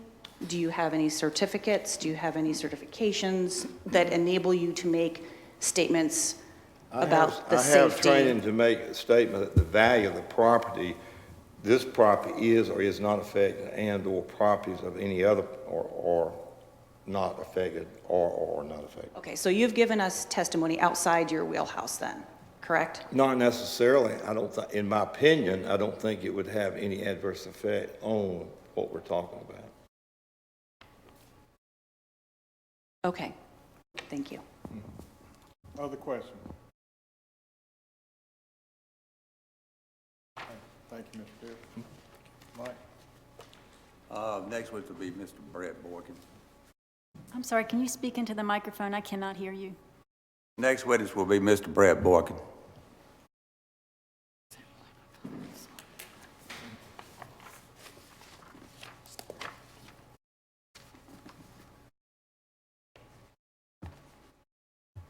Do you swear to tell the truth, the whole truth, and nothing but the truth, so help you God? I do. State your name and address. My name is Brooks Boykin. It's close. Brooks Boykin, 4630 Oakwood Circle, Winston-Salem, NC, 27106. Mr. Boykin, are you currently involved in a family business that owns property in question? Yes, as you stated, in 1995, when my mother passed away, the immediate family members inherited the property, and we set up the subchapter S, Wakefield Mercantile, to give us an umbrella under which to operate, and we have bylaws and codes that we all have to agree to, and we have. And I have been serving as the treasurer since 2008. And as part of your duties as treasurer, are you familiar with the operation of this business, the business La Campagna? Yes. And was La Campagna a tenant of this property from the time from 1995 until May of 2018? Yes, they were. And how was it determined by the business that La Campagna had vacated the property? Well, first I heard of it was from some locals, some of my friends and relatives around here. So I will have to say this was an Hispanic operation. It was an Hispanic curb market, and communications was difficult. We normally had to send letters. We always had those translated. Sometimes we could talk to Mr. Luis Rodriguez's son, but he was only there some of the time. But bottom line is communication was very difficult. And no one locally in the family really wanted to have anything to do with this, so most of the operations were done by me in Winston-Salem and my other oldest brother who lives in Dallas. Now, at the time the property was vacated by La Campagna's, were any members of the family aware that that the water supply came from the city of Raleigh? No. Everything I've known about that over the years, it has a well and it has a septic tank, and that I was assuming it was continuing to operate that way. But on that topic, I know we did pay for the wastewater assessment to the city. The last payment we made on that was in August of 2009. That payment was $318.88, and the previous yearly amounts were $333.75. I don't know exactly how many years that went on, but I think it was about 10. So, but we did pay the assessment. So at the time that La Campagna vacated this property, you did not make any inquiries with the city of Raleigh about the water? I did not, correct. Did the family make a decision about whether to continue to have energy supplied to the building by Duke Energy? Yes, we immediately, we assumed the power bill, and it was never turned off. And I have bills to prove it. And as part of the services you buy from Duke Energy, do you also have 2 area lights that are outside the?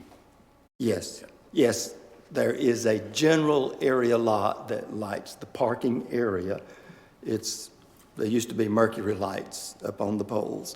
And there is also a directional light that shines onto the front of the store to keep it illuminated. And when did the company decide to sell the property? Well, as you previously stated, in January of 2018, we had a contract with Dallas Pierce, but my oldest brother, he likes to do things like this, and I'm grateful for that. He sold his own house, and so for a couple of years, he listed the property himself, including running ads in the Raleigh paper. And that was done 2017 and 2016, I know, and I don't have the exact dates, but it was for about a 2-year term, and we had no luck with that. And seeing what was happening, we decided to go with Dallas Pierce, put a professional on it.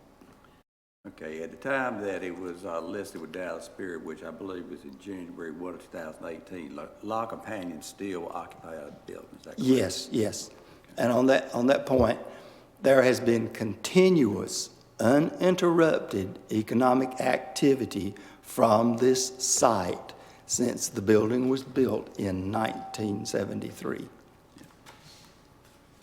Now, from 2010 through date, how much money did the family spend on maintaining this building? Okay, you have the total almost correct. The total is $50,600, and here's how it went. In December of 2010, this building has a flat roof. We had that entire roof replaced. That cost was $21,500. I can email receipts, contracts to anyone who needs to see this as necessary. Creech Roofing did that. We had to do the guttering the next month, $500. In September of 2011, we had the parking lot repaved. It had some potholes and so forth. Champs in Wendell did that. That was $14,762. A year later, per his suggestion, we had the parking lot resealed and restriped. That was $1,393. And if you remember from the pictures that we showed earlier, the front of that building, what you saw was some really good steel put in there, but earlier it had shingles and it was in rough shape. So that whole works was rebuilt and recovered in 50-year guaranteed steel. The cost of doing that was $12,412. That adds up to a total of $50,600. So that's what we've put into that building over the past several years. Now, in addition to the law companion, did you have another tenant on, or was there another person operating on the property? Yes. As mentioned earlier, I can also get his name to you. I don't have it in memory right now, but I have all of these records. The food truck was operating, and he was operating on that property. I don't know exactly when it started, but he was operating also on that property in the year 2017. I know that for a fact. Was he continue to operate through 2018? Yes, he has operated continuously at that site and still does today. And you were right, he pays us $400 a month to do that. And do you provide him with electrical power from the property? Yes, as I've stated, the electrical power never was cut off. It was continuous. We pay the bills. You know, I have copies of some of the bills. One came as I was leaving my driveway to come up here today. The current bill came, and I can show you that. But we have kept the power on continuously. Now, in addition to having that particular tenant there since May of 2018, have you also arranged for the property to be maintained by one of your nephews? Yes. The two of us who do most of the work, as I've said, I live in Winston-Salem. My other brother lives in Dallas, so we work over the phone a lot. But the truck operator agreed, we have an agreement with him. He agreed for this, paying this rent. We supplied the electricity, and he agreed that he would keep the grass cut. There's only a little of it around there, and keep the place neat, trash pickup and so forth. But I have a nephew who lives within 2 miles of this store, and he's 14 years old now, and anytime you offer him a chance to make money, he jumps at it. So once a week, he goes by. He's our backstop to make sure the property is in good shape, and he sets out the trash and recycle bins for Monday pickup. So we do have someone locally to be our eyes on the property. Now, since 1995, when your company has owned the property, have you ever had anyone to complain to you or any members of your family that the way you were using the property endangered the public health? No, none whatsoever. To my knowledge, there's never been any adverse incident at this property ever since 1995.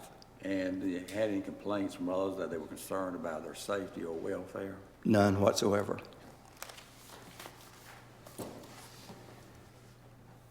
Have you received any complaints from the people who own the adjoining property, of which you were an owner of some of the adjoining property until recently? Is that correct?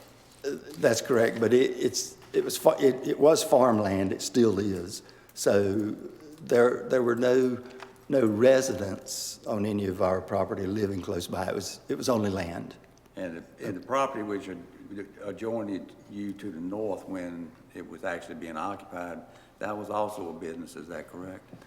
The property immediately to the north, I don't think has had any activity for a long time. Okay. Immediately to the north. Now, just to the north of that, there is, my best understanding, it's kind of an automotive maintenance facility. They've never complained to us whatsoever. And were you aware that the proposed special use was not in general conformity with the ordinances prior to being advised by me that was the position that the town staff took? Could you repeat that? Were you aware that the town staff said that you were no longer in compliance with the ordinances of the town of Zebulon because you had discontinued the use of the property No, no. The first I knew of that was in the last 2 or 3 days. No further questions. Could I look over my notes? Could I maybe make an additional remark or two? Okay.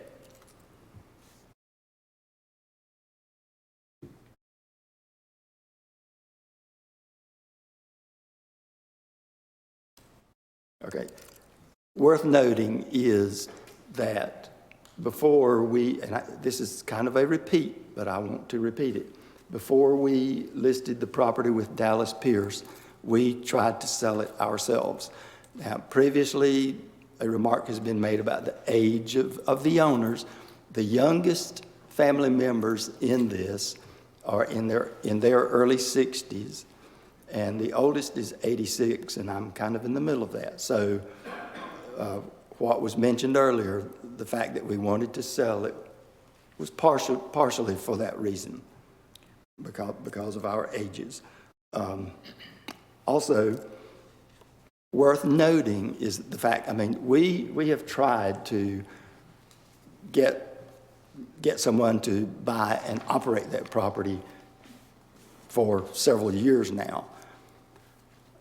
One thing that has happened that is worthy of note is just a quarter mile to the south. I mean, those of you around here know this.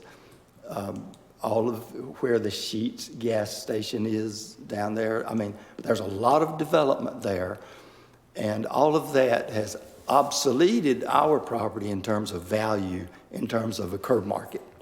So that's just a fact of life, something that, you know, we have no control over for sure. And, you know, it can't compete with what's just to the south. I also want to say the property taxes are current on this property. And it was in August, I paid the bill, it was in late August. The property passed the fire inspection. We paid that, $60. And the insurance has never lapsed on the building. So we have not been negligent in any way in those regards. Also, I would like to state that having a viable economic operation at this location can only help the area. And I don't see what's being mentioned as the purpose of this facility being an internet cafe. I don't really see the traffic as being having any more of an impact from that operation than it did from its operation as an Hispanic curb market. Okay. And I think that's it. All right. Thank you. Mike? I mean, No further questions. okay.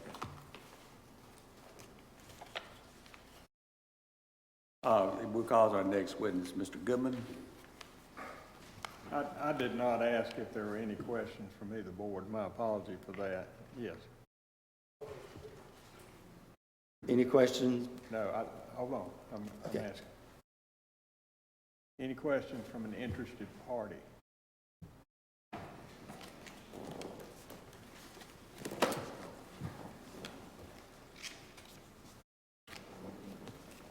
Do you swear to tell the truth, the whole truth, and nothing but the truth, so help you God? I do. State your name and address, please. Michael Clark. I currently serve as the planning director for the town of Zebulon. And the question specifically is to the current property owner. Well, Mr. Brooks, would you please go back to the podium?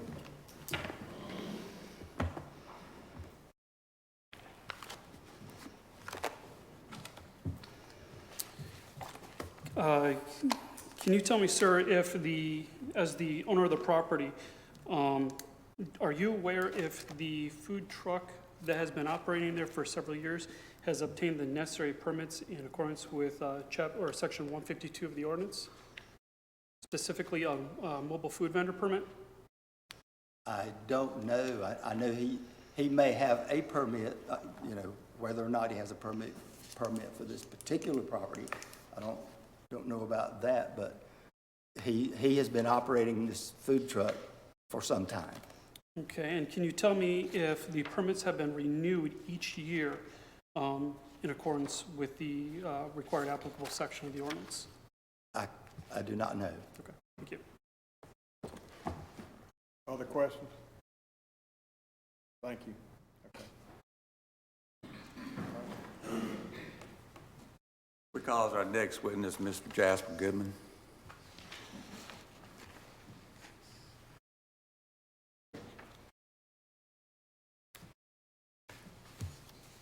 Do you swear to tell the truth, the whole truth, and nothing but the truth so help you God? I do. State your name and address, please. Jasper Goodman, 4501 New Bern Avenue, Raleigh, North Carolina.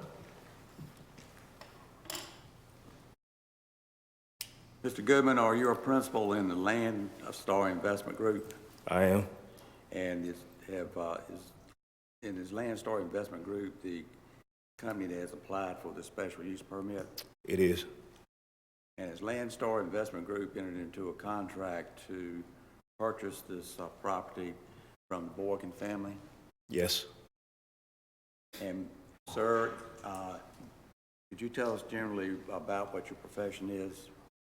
I'm a real estate investor. I buy residential and commercial real estate. And in addition to that, do you also have interest in other internet cafes? I do. I managed several for about 3 or 4 years, and then I just opened one myself about 9 months ago. And where have those internet cafes been generally located? In Raleigh. And as part of your management of those cafes and the one that you own, are you on the premises very often? I am. And could you tell us generally about what the hours of those particular cafes you manage are? 9 a.m. to 12 a.m. Monday through Thursday, and then Friday and Saturday is 9 a.m. to 2 a.m. And was the site plan, which has been submitted to the commissioners and planning board, was that site plan prepared at your request? Yes. And was that generally how you plan the number of stations and so forth you plan to have in the building that you have offered to buy from the family if this special use permit is approved? Yes. Now, can you tell us generally, so far as traffic is concerned, what type of traffic you generally have to your internet cafes and your other areas, and at what time of day your traffic is highest? I would say from 9 to maybe 4 is very minimal. Maybe from about 5 p.m. to 8 p.m. is maybe, I would say, 10 to 15 cars. There'll be 10 or 15 cars there at any one time. Yes, but basically between those hours. Now, when you designed this building for use as an internet cafe, how many entrances were you going to have there? How many entrances? Entrances, yeah. Just one. And can you tell us what kind of security you're going to have in the building? We have an armed security licensed firm that we use for all cafes. And are they going to be, will they be present at all hours of the operation? No, sir. They normally come in from 5 to close. And based upon your past management of the internet cafes and your ownership of the current one, have you had any problems with maintaining order in these internet cafes? None. Have you ever had any complaints as far as your operation of other internet cafes for any activity that took place outside? No, not to my knowledge. And are you familiar with the ordinance that the town of Zebulon has for internet cafes? Yes. And do you see any problem that you can operate a internet cafe on the Boykin property that is in compliance with that ordinance? No, I don't see any problems with that.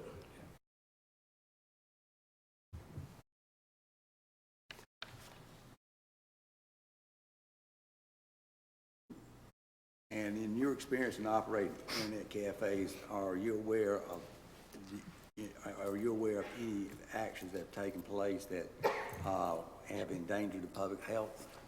No. And in your experience in operating internet cafes, have they ever posed, to your knowledge, a threat to the community safety No, sir. or welfare? No.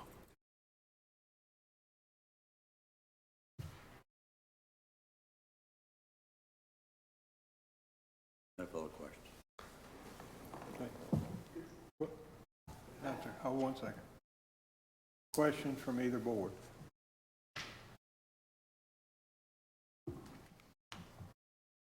Okay, now, question from me.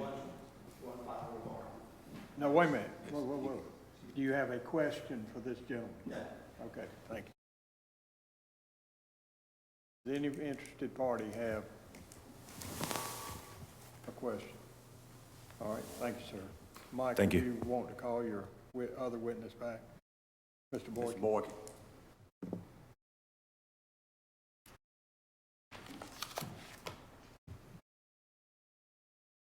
Brooks Boykin again. Okay. One thing I felt like it was necessary to mention, and here again, I can provide proof if I need to give. Let me be clear about that. Yes. If you don't bring it here tonight, you can't submit it. Okay, I have it. So, but I mean, if you want to submit it as evidence, you can do so, but you can't do it once we close the public hearing. Right. So I can do that after I make this remark. Yes, sir. Okay.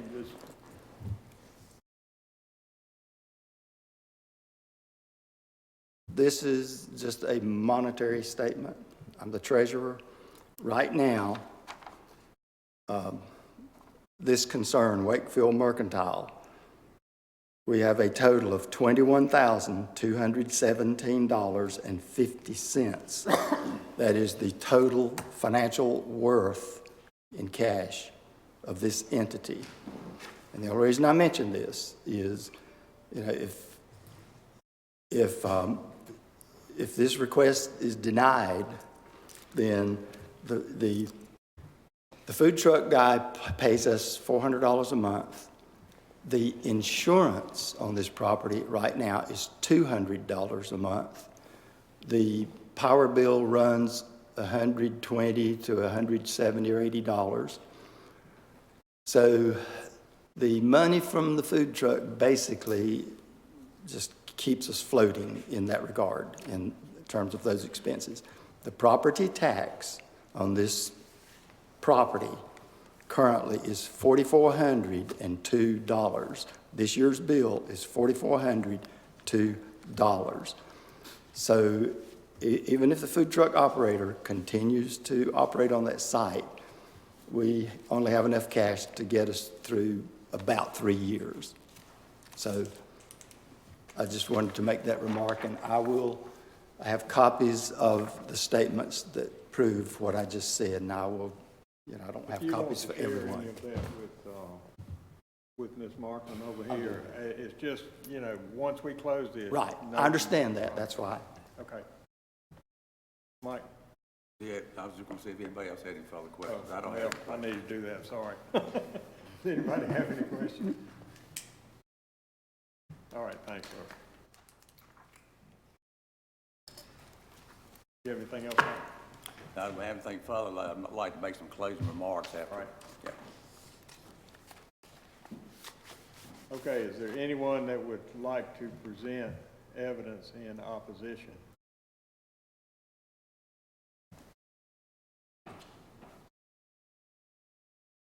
The town would like to call Chief Hayworth up to provide testimony based on his personal experience of the property and similar activities and uses.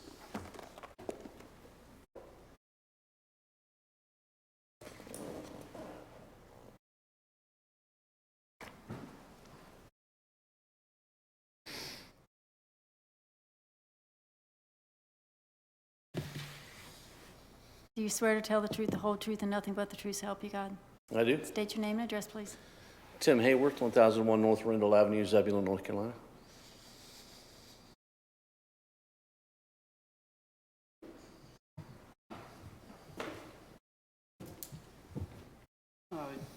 Chief, can you provide a brief description of the previous activities that occurred when the previous business was in operation in terms of any illegal activity or other events?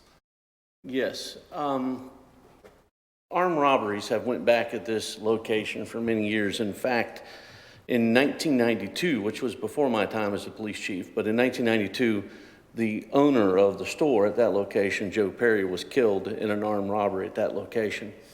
I personally have been at 2 armed robberies at a location at the Hispanic grocery store, which is located at Green Pace in North Arundel. And in one of those situations, we had a clerk was shot in the hand and in the face, and another clerk was grazed by a bullet in that particular shooting. And after that, the store that operated at that time actually hired off-duty police officers because they had they had issues involved with people entering that store with weapons and trying to rob that store. They hired off-duty police officers for nearly a year. Every single night of the week, a police officer sat in that parking lot from, I think it was 8 p.m. until closing. And it's the location on the edge of town with many different escape routes for drivers has just made that a dangerous place to operate. Okay. The first of the findings of fact notes that the proposed special land use or proposed special use will not materially endanger the public health, safety, or welfare. In your professional opinion, have you heard testimony tonight that would lead you to be confident that that finding has been met? In my professional opinion, the internet cafes are inherently dangerous. And I have, for many years, worked with law enforcement all across North Carolina as we have looked at various legislation involving internet cafes. I've been involved in studies, I've been involved in surveys, I've been involved in conversation with other police chiefs, and I've had personal knowledge of the crimes that occur. These are cash businesses. There's a large amount of cash on hand. The applicant tonight spoke about a security guard. In Burlington in 2018, a security guard was murdered in an internet cafe in an armed robbery. There's been recent armed robberies in Williamston. There's been recent armed robberies in Raleigh. The fact that these businesses are open late at night and they have cash on hand and people in the parking lot have cash on hands make them inherently dangerous. Thank you, sir. Questions from either board? Questions from interested parties? Chief. I do. Yes, sir. Oh, I'm sorry. So considering where this is located and the proximity to the highway, do you think that it would be taxing at all on your personnel if they were engaged in other areas of our town to have to go to a potential armed situation at that location? I believe so, and because of the fact this location was taxing on the police department when it was a convenience store. And so where it's located, there are what we look at 64 as a corridor. And several years ago, I presented in the town budget a corridor crime that comes off of that freeway. And also the connection between these roadways and Henderson, North Carolina, and Oxford, North Carolina. We have this transient crime that uses the corridor 64 and 96. And with taking those things into consideration, I do believe that that location is inherently dangerous for this sort of operation. Thank you. Okay, other questions from either board? Do we have any more in town, Chief? Any more internet cafes? Excuse me. Do we have any more in town, internet cafes? There is, there was operating an internet cafe over on Gannon Avenue, and that's the only one that we've had here. Is it still operating? It is, I believe. It's a very different location, and it's a different scenario, and I think it's definitely that location to this location is apples and oranges. So have you had any problems at that one? Any? We've had a few, not very many. Okay, thanks. Okay. Other questions from the board? All right, interested party questions? Mike? Chief, you caught me off guard. Good. But, I like to cross-examine, but, are you aware that PNC Bank in town has been robbed 3 times over the last 5 years? Not in the last 5 years. It's been robbed, but not 3 times. Well, it's been with the last 7 years? It may have been robbed 3 times in the last 7. Okay. And by virtue of PNC Bank having been robbed 3 times in the last 7 years, these were armed robberies, is that correct? Yes. Does that make that an inherently dangerous operation? Banking is inherently dangerous. There's a lot of things that banks have set up with cameras and the amount of cash that they have on hand. They do a lot to control that. And in fact, but we've had no injuries in any of our banks.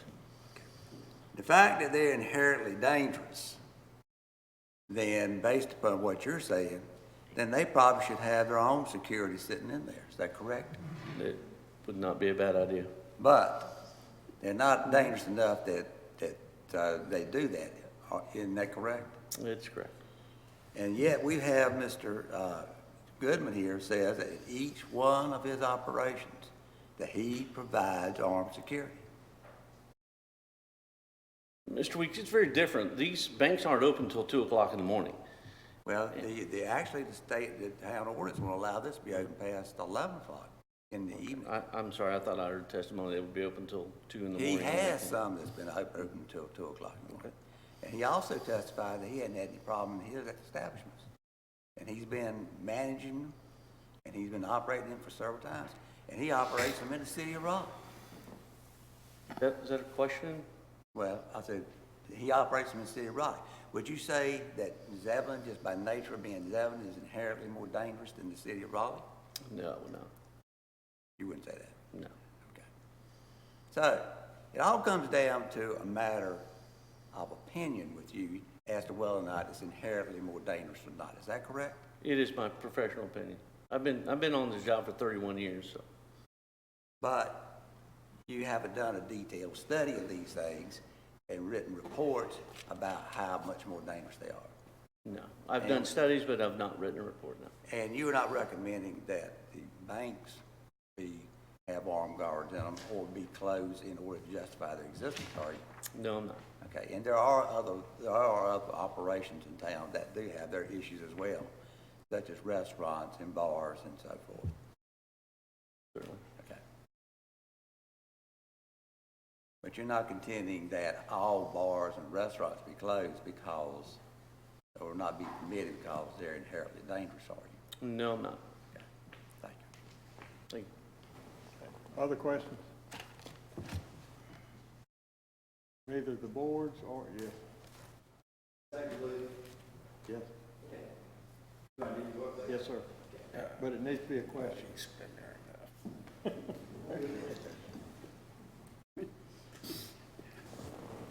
Brooks Boykin.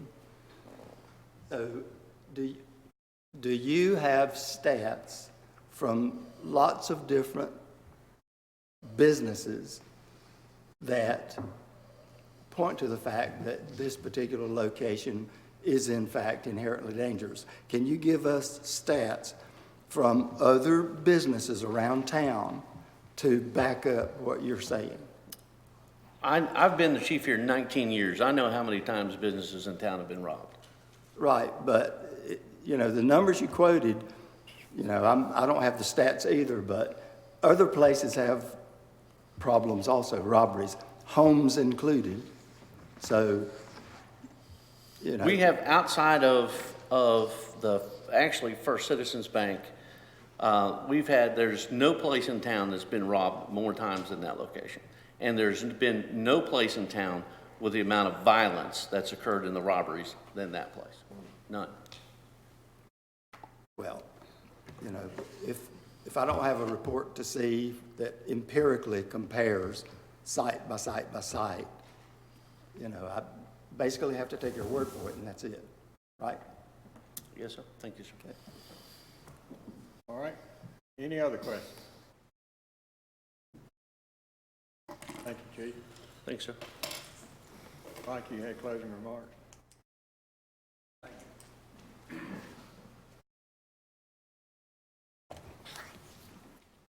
Speaking to, first of all, the question of whether or not it's a danger to the public, I think that the fact that Mr. Goodman has stated that he intends to control the access to this property through one door, that he also has, they will have security after 5 o'clock at night until regular operating hours to prevent any untoward events. And furthermore, the fact that he is an experienced operator and operated in a much larger metropolitan area, and that the evidence from him is that he's never had any problems with these things, that there's nothing inherently dangerous about this particular business that he proposes to operate here under the special use permit. And the main issue, I think, and the other main issue in front of the boards is the question of whether or not there's been a discontinuation of the use of this property. And for 180 continuous days. And of course, it is a non-conforming. The property, as it was being used up until the La Companion moved out, the property at that time was a non-conforming use.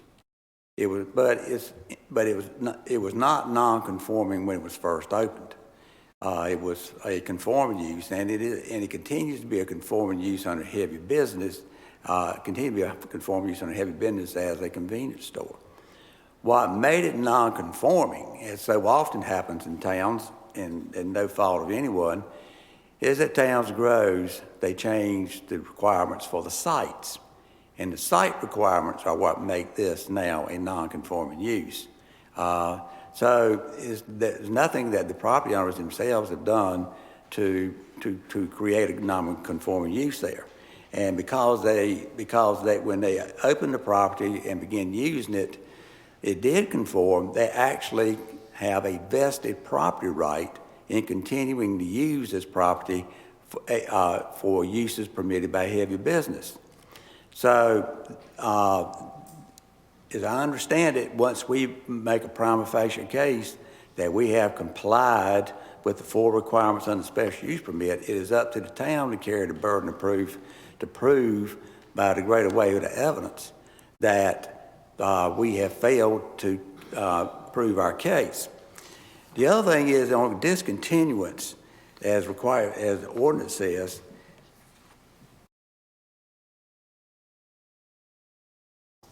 there was a case that was handed down in 1989. It was entitled Flowery versus City of Concord. And that dealt with where there was a non-conforming use of a duplex. And the duplex went vacant for 3 months. And then when the landlord found a tenant for the duplex, the planning department took possession that he had forfeited his right to continue the non-conforming use. And so, of course, he appealed it to the Superior Court, and eventually it went to the Court of Appeals. And the head note stated that the Court of Appeals concluded in affirming the decision of the Superior Court that it said that they had not forfeited their right to continue use as a non-conforming use, that an occupancy of property by tenants should not be equated with succession of non-conforming use, thereby resulting in forfeiture of entitlement to non-conforming use, so as to preclude consideration of other attendant circumstances. And then the court went on to remand it back to the Superior Court and back to the Planning Board for them to look at the total circumstances involved. That's the reason why we have presented evidence to show that the property was vacated by the tenant, and since that date, the owners of that property have made every extensive effort to try to sell this property and to put someone back in it. And as Dallas Pierce has testified, they have been vigorous in their marketing efforts to put someone into the tenant. And if they are required to forfeit their vested rights in that property by the happenstance of someone vacating the property, then it puts them in a position that they've lost a significant economic right, and such a great economic right that eventually it'll be almost impossible. It may be very difficult for them to ever sell the property. Also, there's been a lot of evidence to show that the property has been somewhat occupied by the tenant that was there running the food truck.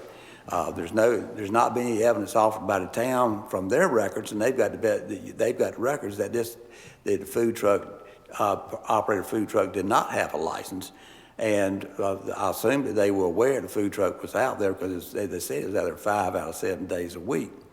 So this is an unusual factual situation. The owners of this property have done everything they could to keep this property occupied and to continue to exercise their use on it, including the fact they've kept power to the building and kept the area lights going. They've kept the property cleaned up, all while they were trying to find someone to buy the property or to occupy it.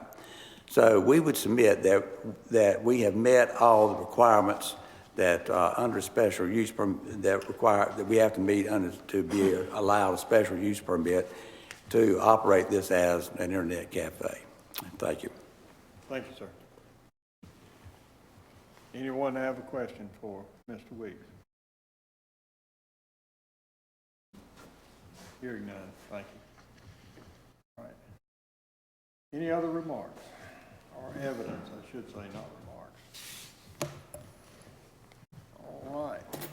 Well, we will close the public hearing. I need to give a reminder that only evidence presented, not hearsay or unsubstantiated testimony, can be considered.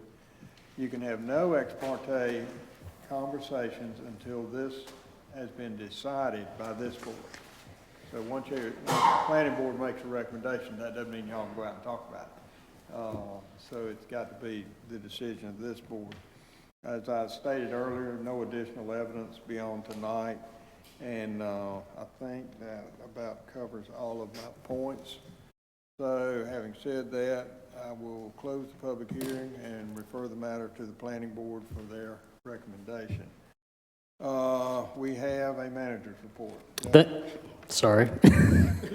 I got a little anxious there. You got anxious there? I've been waiting. Thank you, Mayor. We continue to press very hard on completion of the UDO, and in that light, we have a working draft available for you and the planning board that both the clerk and the deputy clerk are going to pass out. I need to emphasize that this is a working draft, underline working. You'll note that when you look in here that we don't have the tables for Chapter 3 or 5 complete, and you'll see that Chapter 6 is yet to be inserted. This is really just to get you acclimated with what the book looks like, get you acclimated with the different parts of it. Our goal, if we're going to keep schedule with having a public hearing on October 14th, is we have to provide a final draft to you and the planning board and the general public no later than October 4th. I don't think that the planning board is going to do this, but Chad is here to present what he presented to you all on Wednesday of last week. And so if you all did not get enough of that presentation, you can certainly hang out and see if the planning board is going to have that discussion as well. And that's it. That's all I've got. All right. Well, appreciate y'all hanging in here. Is there a motion to adjourn? We're adjourned.